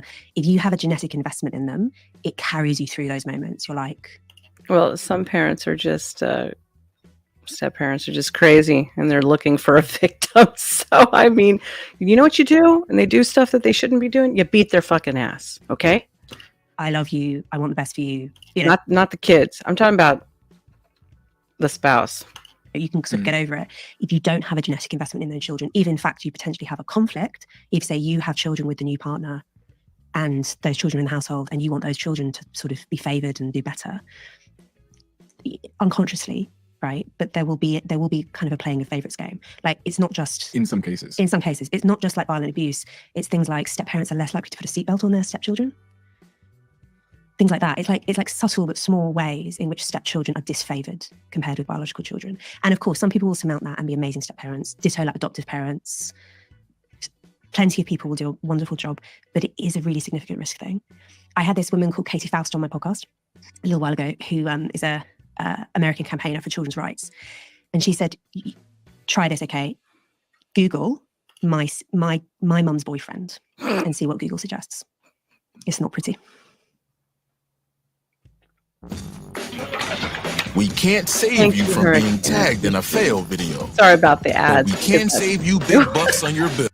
you've Googled it, haven't you? Yeah. What does it suggest? It's things like, my mum's boyfriend touched me, my mum's boyfriend looks at me weird, my mum's boyfriend makes me uncomfortable, things like that. Is a step parent better than raising a child without a second parent, though? Probably financially, yeah. In terms of stability and having a role model or something? Yeah, potentially. And obviously some step parents can be really good. So it's difficult, isn't it? But I think the thing that people should know, I think the reason why it's good to know about the Cinderella effect is that it's quite easy as an adult to kid yourself and to be like, I'm not very happy with my partner, my husband, my wife. Sex not as good as it used to be. He doesn't understand me, like that kind of level of dissatisfaction. If only I was with someone else, everything would be so much better. I asked that in part because I was just thinking as you're saying it about adoption and the implications. Is it an adopted child being with a family better than being? I think definitely, You know what I'm yeah. saying? But I mean, So- this is one of the reasons why adoption agencies are so careful and screen so thoroughly, and like the criteria to be an adoptive parent are really, really stringent. It's because they know that there is this issue. I mean, particularly because also children who are being adopted are more likely to have their own issues and like to be more difficult in some ways. So I think there's a recognition that this is a... My grandparents adopted me. I was a model citizen and child. Thank you. Speak for yourself.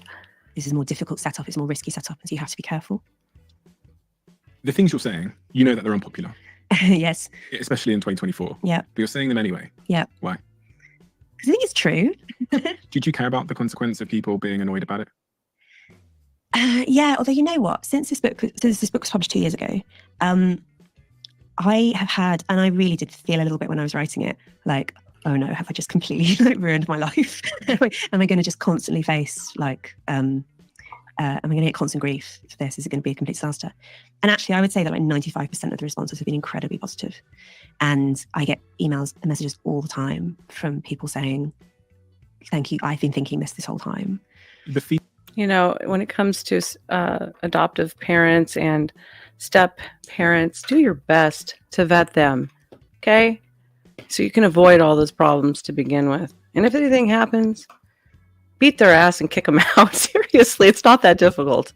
Feedback you've gotten following the publication of your book, how has it surprised you? And when I ask that, I'm asking in terms of like, who is sending you messages and what they're saying? I agree, Shane. We really don't need to hear that. I would say probably the two most common groups of readers are dads, Okay. who are really worried about their daughters in particular, and also their sons, and saying like, thank you so much for, this was the reason I decided to do a young adult edition of the book. So in a few months, there's going to be a young adult version, which is basically like edited, made shorter, simpler, whatever, because the book has a lot of very adult themes, obviously. And I had so many people saying like, I wish I could give this to my 14-year-olds, and I just kind of feel uncomfortable doing so, but I really, really, really want them to know this stuff. And so we did a young adult edition for exactly that purpose. And often it is dads who are feeling, mums too, but dads who are yeah, feeling probably. Probably would. They're do worried the about, post. well, they're worried about sexual violence to their daughters. Strange question to ask right now. But they're also worried about Pregnant taking too, impact I of mean, porn on maybe. their sons, and they're worried about the children being miserable in various ways. The other group of readers I hear from are women who have lived this and who have had this exact process of thinking I can have sex like a man, thinking I can like completely imitate the masculine template, and that's good for me, and have had this deep sense of cognitive dissonance, which they've only belatedly realised was needless. Like they didn't have to actually put themselves through what they did, but they felt what they did. You know, they had this process of conforming to something that was bad for them. I hear from a lot of those women. And you know, in many cases, like I have had 2 women email me recently to say that they are having a baby because of me. It's amazing. It's so cool. Just because they had this, because the anti-mother messaging can be so strong and feel so empowering. Yeah. Well, yes, I'll agree with that. The anti-mother message is extremely loud and clear. However, also girls who get around other girls who are pregnant, it pushes them into getting also pregnant. Those odds go up dramatically. And this painful feeling that actually that there's something much higher status about the masculine template, that there's something lesser, there's something worse about doing the feminine thing, you know, being the mother, I think is very baked in and is actually very anti-woman, I think, you know, to say that being just a mum, there's something wrong with that it would be better to have, say, a corporate job, that it would be better to live like a man. I think that when we say things like that, what we're basically saying is that what women do is worse, that there's something worse about women. Something like actually very deeply sexist about that in a way that I don't like at all. So a lot of what I try to do in my writing and podcast and everything is actually elevate some of the feminine stuff, which is needlessly marginalized. You know, being a mother, it's okay to want to be monogamous. It's okay to want to have children. It's okay to care more about your children than your career. None of those things are bad. It's okay to care more about your career than having children? Yes. You said that a little bit more reluctantly. No, it is. That is okay. I think that it is more common right now in our current cultural moment for women to be pushed towards the masculine role when it doesn't suit them than the other way around. I think historically it has been the other way around, right? The women who wanted to do the masculine thing and were really intelligent, ambitious and whatever were suppressed and were basically confined to the home, right? That definitely happened historically. I think we've kind of flipped though, actually. And now it's more common for women to be told that being just a mum is worse. When I learned about Mind Bloom, I was curious if psychedelic therapy could actually help with those symptoms, with that depression and anxiety. At a societal level, there's been a big decline in birth rates, which is quite interesting. Are you concerned about the decline in birth rates? I mean, I think it is definitely going to cause significant political and economic problems. TVM says girls get baby rabies around guys they like. That's true also. So get them around pregnant women and guys that they like, and you know, you've got the baby percentages start skyrocketing. To read some stats, by 2050, over 3/4 of countries won't have high enough fertility rates to keep their population size growing over time. The global fertility, or to keep it stable over time, the global fertility rate has decreased from 4.84 live births per women in 1950 to 2.2 in 2021, and is expected to drop to 1.5 by 2100. And the last one I'll read is Japan's population was 124.3 million, down 595,000 people from 2022, and the falling rate equals out to almost 100 people an hour are being lost from their population. Countries are taking drastic measures to get their birth rates back up. South Korea, for example, is considering giving families about £60,000 in cash for each newborn baby that they have.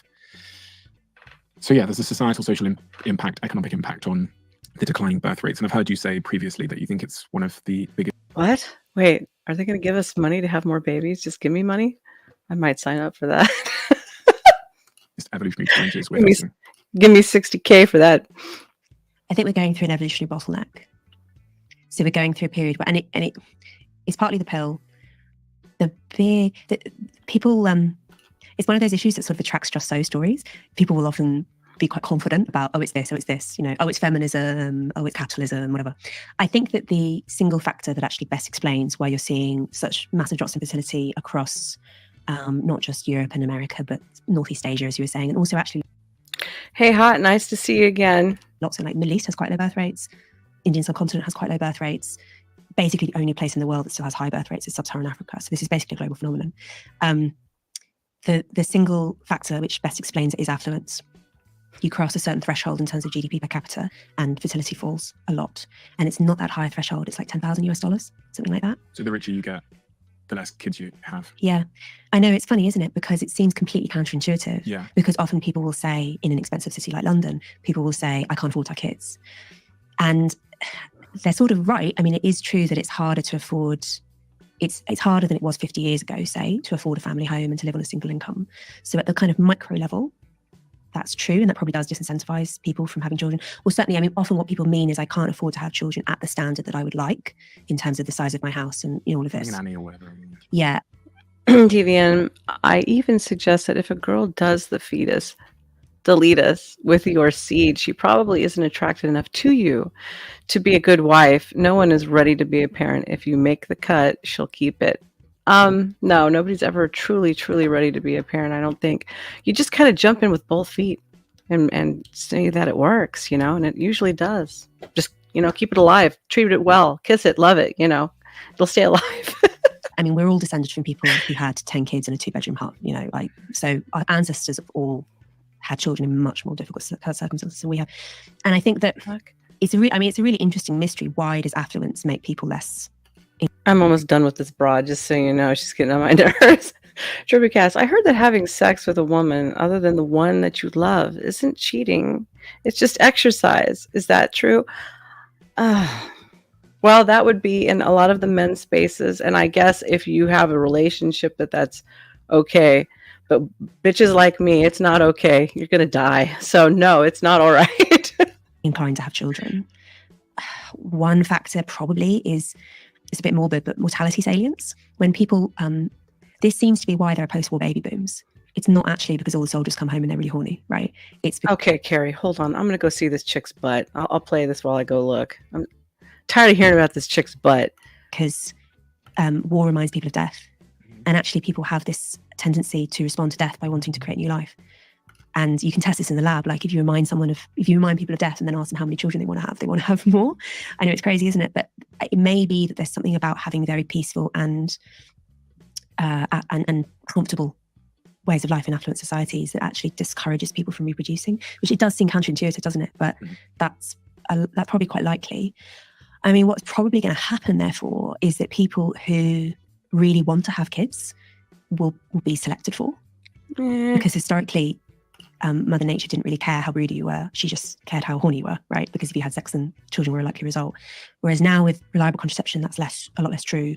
So probably right now, we're going to see really massive drops in population. In somewhere like South Korea, they have the lowest birth rates in the world. Answer the question. Answer the question. Answer the fucking question. Just answer the fucking question, nigga. Answer the fucking question.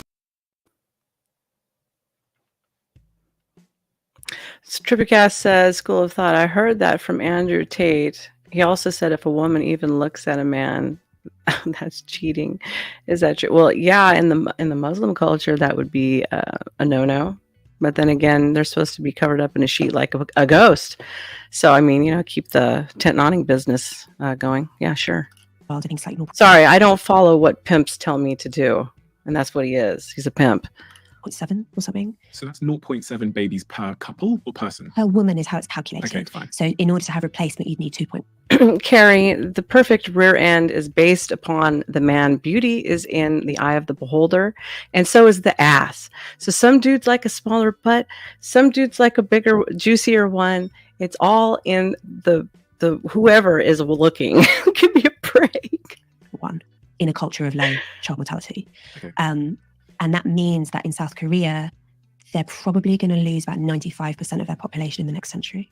What is going on in South Korea? Why is no help? It's a really good question. It's a really good question. They seem to just have like all the problems that we have, but more. Okay. It's like hyperversion of all the Western issues with dating and with like, they're also very urbanized and like they're like hyper modern in a lot of ways. And given that modernity seems to lead to low fertility, they're like further along that track than we are.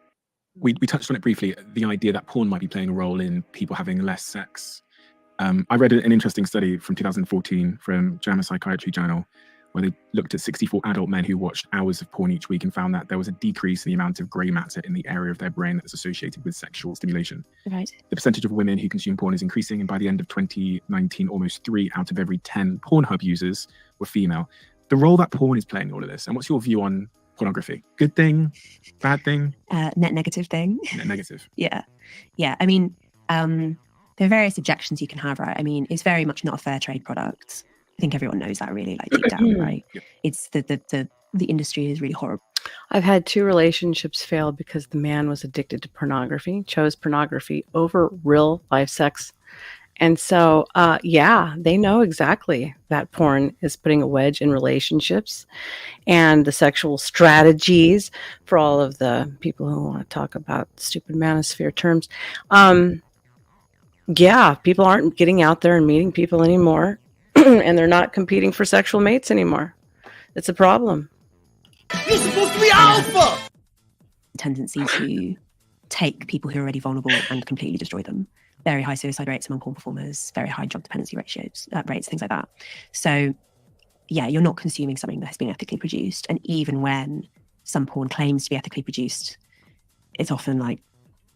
And no, it's not because I was frigid. It was not me. Thank you. So don't think that.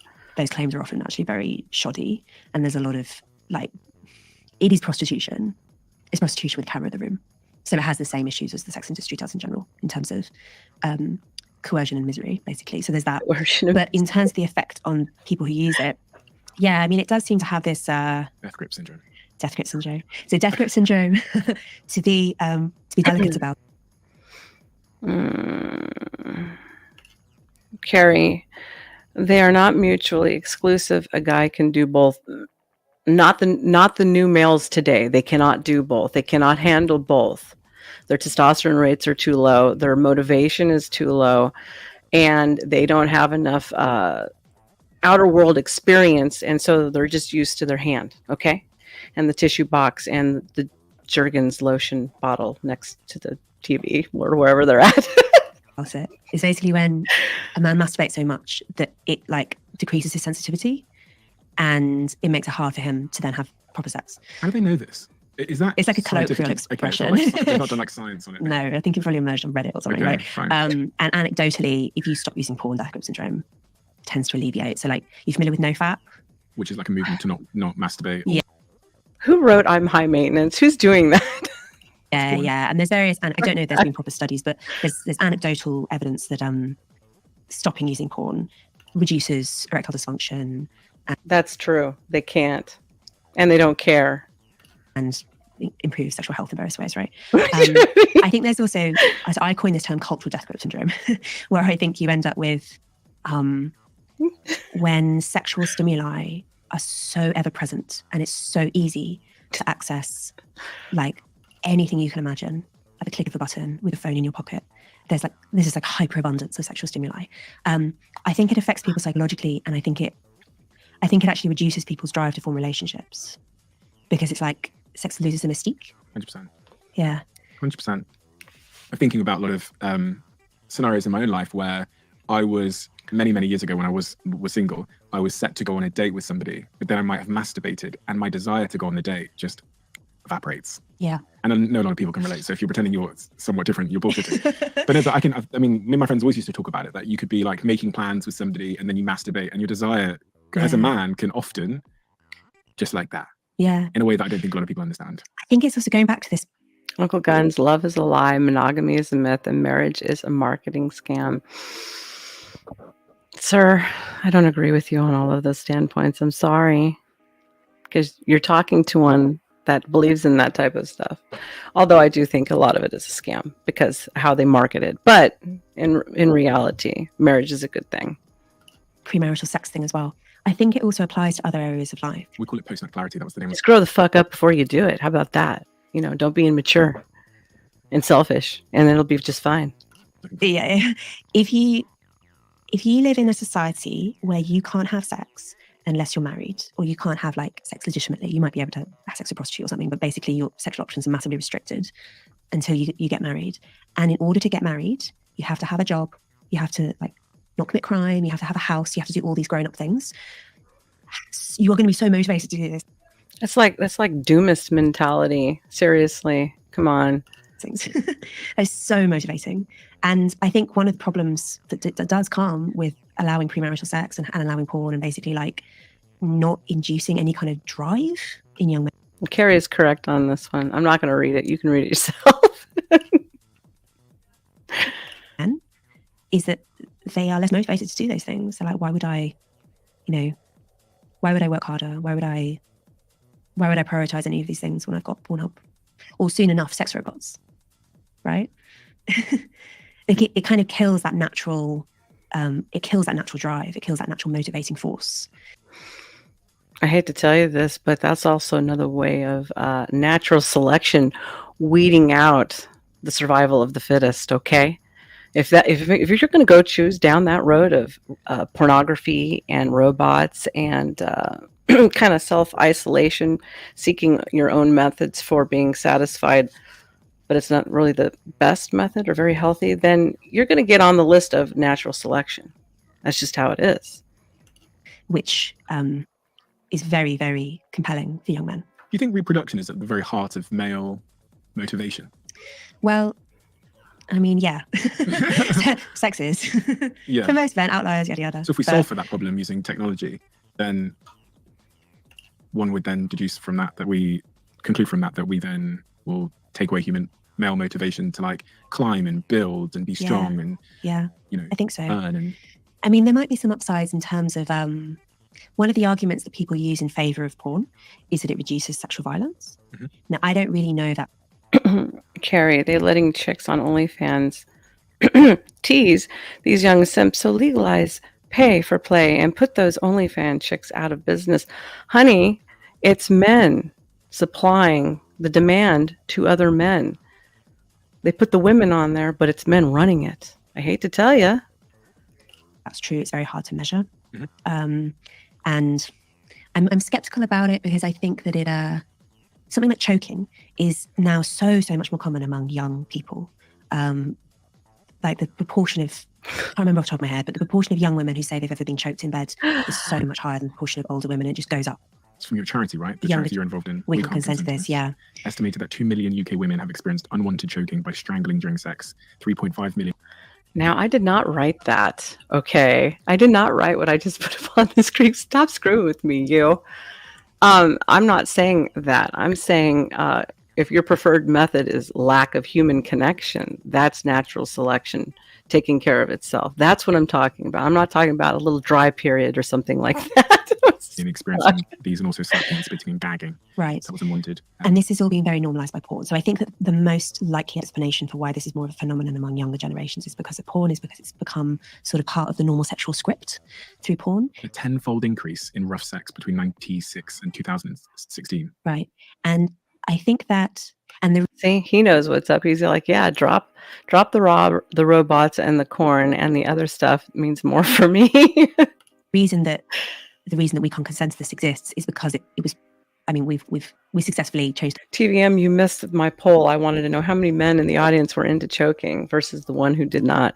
So 1 for yes, or wait, 1 for no and 2 for yes. And almost all the men except for 2 said no. The law on this. So hopefully this is happening much less often than it was in the UK, but it is a global phenomenon as well, where men will kill their girlfriends or their wives and claim that she died as a result of consensual rough sex, when actually we think it's much more likely that she died as a result of domestic violence, deliberate murder. Yeah. Or get convicted of manslaughter instead of murder, things like that. So this is, that's like that's like the extreme end of this phenomenon.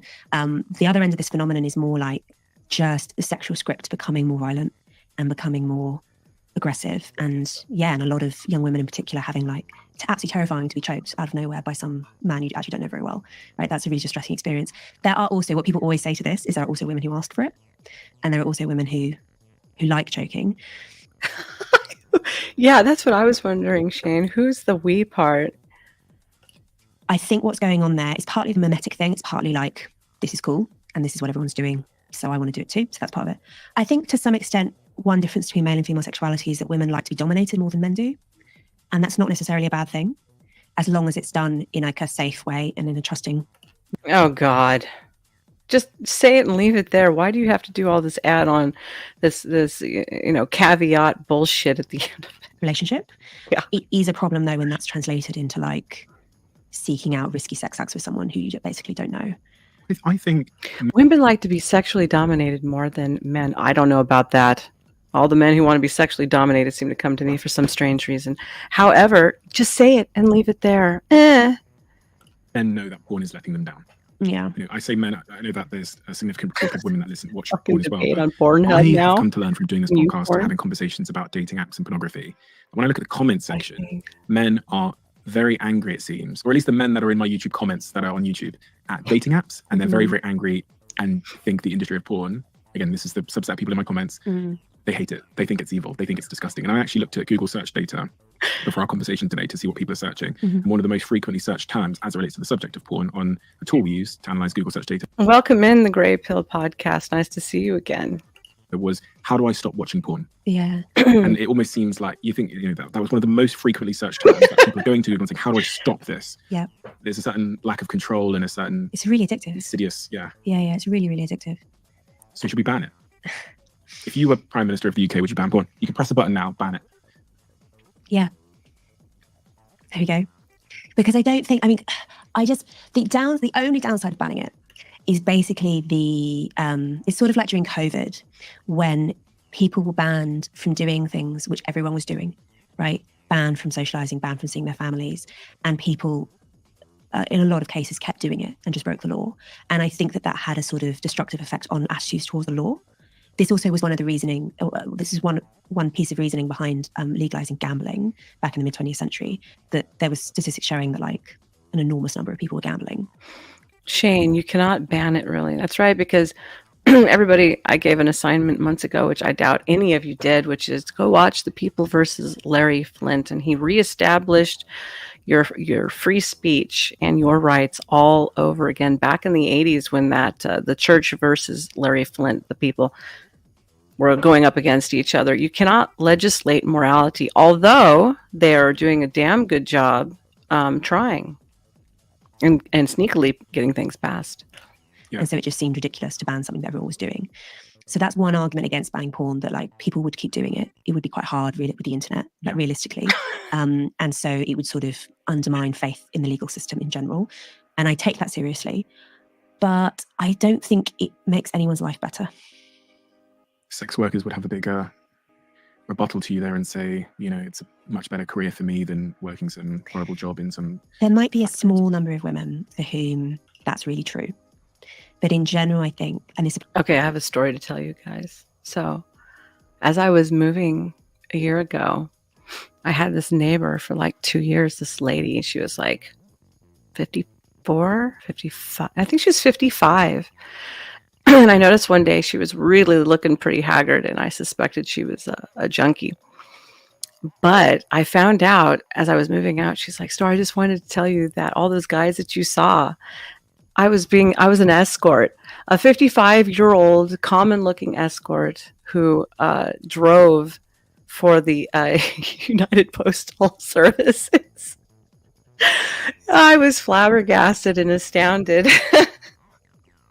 And she was getting young guys, like younger dudes, especially younger married men who, you know, and she's looking, you know, a little rough, and she was making money, pay for play. I was shocked.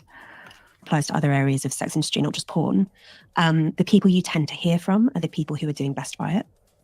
And you also tend to hear from them at the point in their lives when they're in the middle of it and they are either haven't yet suffered the cost of it or are kind of have a self-protective narrative that they're telling themselves.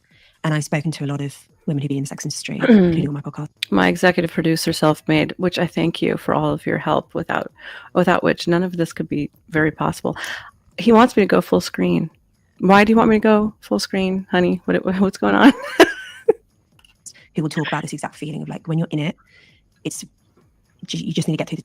No, Carrie, she would show up on dates with these younger guys who were married and other types of men, of course, and go on dates with these guys. And, you know, one day she came over to my house and I didn't know she was high as shit. Okay. She was high and she walked in for just a second. She's like, Star, have you ever licked BUTT hole? And I was like, huh?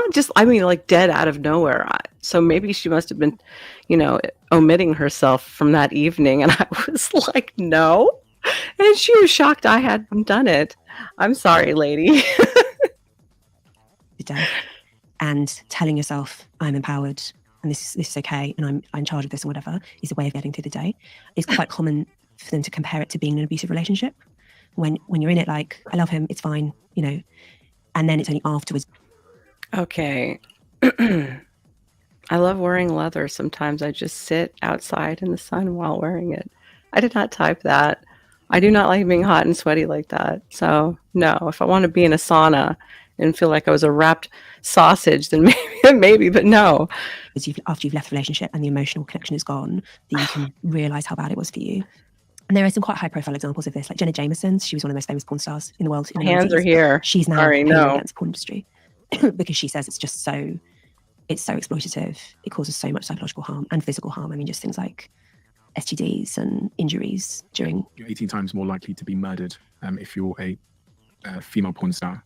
Yeah. According to a study by Stuart Cunningham et al. Yeah. 2018. Yeah, because you attract all the freaks, and then one of them end up coming into the bed with you. Like, you know, anybody remember Selena? The head of her fan division got her off alone.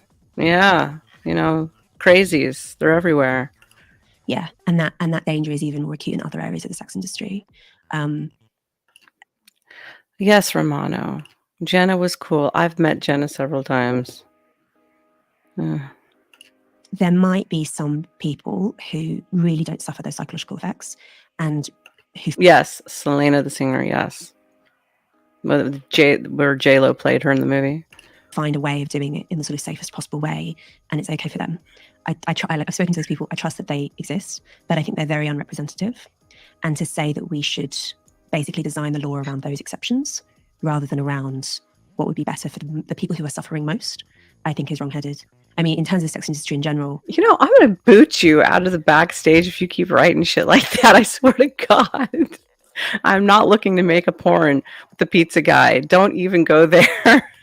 I would favour what the law as it is in places like Ireland and Sweden and France and quite a lot of other countries, where basically buying sex is against the law, but selling sex isn't against the law, which I know seems kind of counterintuitive. But basically you say that the punters are criminalised.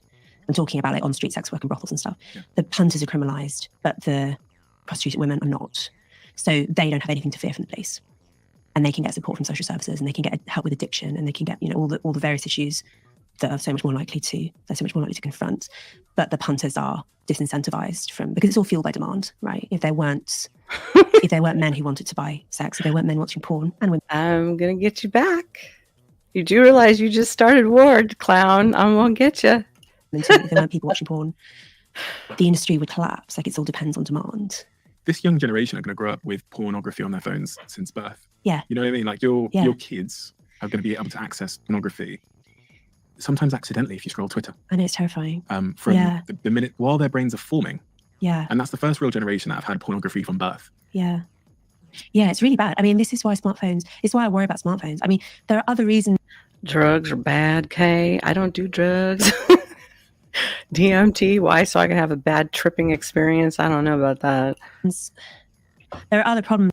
I don't have a sausage, sir. That's somebody being a prankster back here with me, okay? So smartphones, like in terms of things like bullying through social media, whatever, but the porn one is really bad. It's very addictive. It really damages your real world relationships. It affects your sexual taste as well. Like, it's okay. I would wear the Catwoman suit. That I would do. So that's okay. We'll let that one slide. You're more likely to. It's not like porn invents these things. Like, there's something like the choking phenomenon. It hasn't like invented it out of thin air. It's feeding on an existing dynamic where women tend to want to be dominated and men tend to want to dominate. But it exaggerates it, and it turns neural pathways in your brain into motorways, you know, because you're constantly reinforcing this positive response to the stimulus with orgasm, which is like you're training your brain, basically. On that point of choking, the other thing that pornography does is it kind of resets your expectations of people's bodies and how people should look. Not just how they should perform in bed, etc., and the way sex should be, but how they should look. And obviously there's been this huge rise in plastic surgery driven by social media, but also probably by pornography and expectation. 24? Is that like 24 American dollars over there, Shane? I don't know. Aren't they on the euro? I love to see that. $24 is cheap. Was she like a crackhead or something? Of how the body should look. Yeah. Which seems to be playing into all of this. Yeah, and seems to be, bad for self-esteem, bad for your sort of realistic sense of. So it's that funny phenomenon, isn't it, where what looks good in 2D doesn't necessarily look good in 3D. Mhm. You ever notice how sometimes women who have had a lot of work done will look really good in photos and then look a bit weird in person, like uncanny valley in person, because actually in 3D it looks a bit odd. Yeah, of course. So it's like the wrong motivations as well. On that subject of attraction, though, the conversation around attraction itself is quite confused because, again, there's sort of a political correctness around what you can and can't say about attraction, what men are attracted to and what women are attracted to. I think we can agree from an evolutionary perspective is different. And what is that? What are we not saying? I mean, there's lots of really interesting. So he says, Hot says, at what point do they stop blaming corn and start asking why the labor participation is so low? Dudes wouldn't be watching it so much if they had a job so they can date. Just saying. Well, ask the question, why are they being so lazy that they're not participating in the job market? Honestly. Seriously. In the labor force, yes. Go, gentlemen. Go to the trades. Forget being an executive. That's not for everybody. We need concrete layers, and we need guys who keep our streets clean with sanitation and plumbers and electricians and air conditioning guys. We don't need any more executives. Those are a dime a dozen. They come and they go with the fads and the trends. Little data points about that. Usually end up in bankruptcy and living in a cardboard box in San Francisco, and San Jose. Perfect waist hip ratio that men like is 0.7. 0.7, which is, just for anybody that doesn't know, that they want the waist to be 0.7. So it's the waist measurement divided by the hip measurement. Okay. Should be 0.7, I think that's right. Okay. And like men having like upper body strength, just straightforwardly, like basically the more I'm better. gonna get you. There is this interesting thing with women where too masculine is off-putting. Oh, interesting. Women want like 8 or 9 out of 10, right? Masculinity. Yeah. So they don't want bodybuilder. Exactly. They don't want too much, or like the super square-jawed, like intense look. And the reason for that is an interesting one. It seems to be because women have this balance in choosing a partner where you want someone who's strong and will protect you and will provide for you, and and being masculine is an indication of that, which is good. But you don't want someone who's so macho that he has like out of control aggression and might hurt you. Okay. So the 10 out of 10 is a bit risky. You want your 8 or 9. It's baby number 2. She must be. I agree with you, TVM. 9 out of 10, like that's the sweet spot. An ick. I guess so. Your radar. Or scary. Okay. Yeah. I don't think that men have that in reverse. As far as I can tell, the more feminine, the better. Like men just really like, all the signs of like, adult female fertility are attractive. You said that women like upper body strength. Yeah. You didn't say lower body strength. Is this why men don't do leg day? I mean, that's the point where there's the most divergence between the sexes. Like lower body strength between the sexes is, I don't at the moment, obviously, but I normally do powerlifting. And Rachel wants to know, who is the guy the difference interviewing between her? I squat cannot men and women recall is his much less than the name. difference between bench. Seen him a few times. It is the Diary of a CEO. So it may be that everyone's trying to like exaggerate the dimorphism. I think that I mean, and it's also an interesting point around the way our society is less polarized. Like we do the same jobs. Men and women are friends with each other. Like there are lots of ways in which we are much more sexually egalitarian and like mix more with the opposite sex than did our grandparents, say. And I think to some extent people actually really crave. Carrie, you're a traitor. Louise has the perfect voice for a lover. My ass. Polarity. They actually crave sexual difference, maybe more than what they. That's one theory as well as to why BDSM is popular. That people are like really drawn towards like hyper macho, hyper feminine behaviors. If sex is hierarchical in the sense that if I'm a high status, strong male, I'm going to attract more mates, isn't it sort of innate then that there's always going to be this group of men at the bottom of that spectrum who are sexless and that are struggling? Because there is a lot of men that are really, really struggling at the moment, and the suicidality amongst that group of men is shocking. The incel community, the purposelessness, the addiction, the gambling addiction is really almost exclusive amongst men in that regard. Yeah, maybe Mother Nature's a misandrist as well. But I think it's one of the reasons why talking about things like attractiveness is not very. Oh, here we go. We're getting to the looks maxing section of the ending. My God, make it end soon.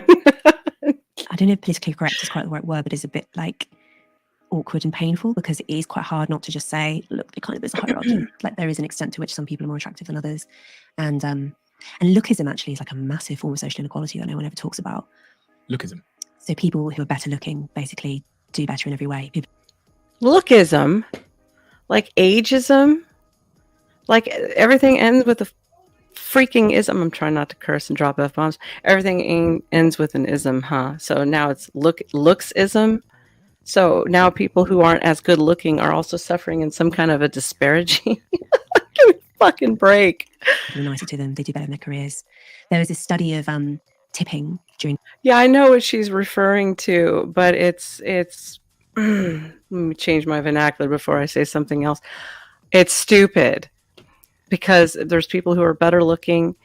They move up the social ladders. They get better jobs. They get more attention. It is what it is, but it doesn't mean everybody else can't up their game. COVID, because during COVID, it doesn't make it a disparity. It doesn't make it a privilege. That's just how the world works. Always has. It always will. People working in restaurants, they had to wear masks, and so to some extent, it hid people's faces. And normally, better-looking waiters get more tips than waitresses. And then during COVID, that was to some extent equalised. I know, it's kind of horrible. I know, but it's like, and that's why I think we don't really talk about it. I mean, people clearly know this because they work so hard to be good looking. Think of the size of the beauty industry and like gym culture and whatever, like people are desperate to be better looking. So we kind of know this is important, but it seems a bit, I don't know, a bit horrible to talk about it. Mother Nature. Hot says, pretty people have no game. Ask me how I know. Yeah, because they don't really have to work on it. Otherwise, they'd have to develop a personality. Is unfair. Yeah. And there's trade-offs that go both ways. Yeah. You know, I'm not, Kim Kardashian is gorgeous, but if I was a woman, I wouldn't necessarily want to be Kim Kardashian because there are trade-offs that. It's not a privilege. It's biology.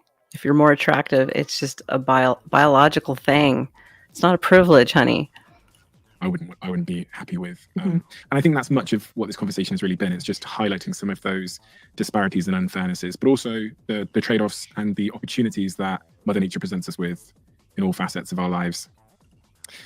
And these are difficult conversations for all of the reasons you described. They're difficult, they're painful, but I think it's better to know. I think it's better to know. I think that you can make an informed choice if you know. Right? I agree. Yeah. A lot of people don't want to know.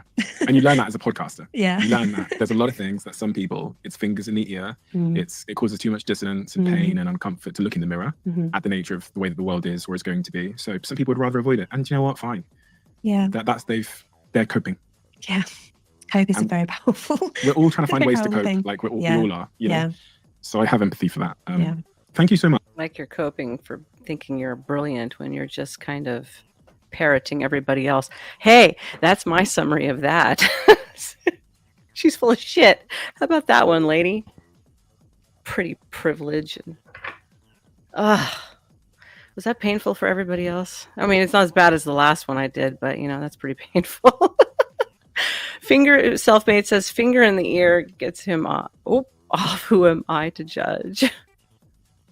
All right, anyways, I think I'm done right here. It's 12 something.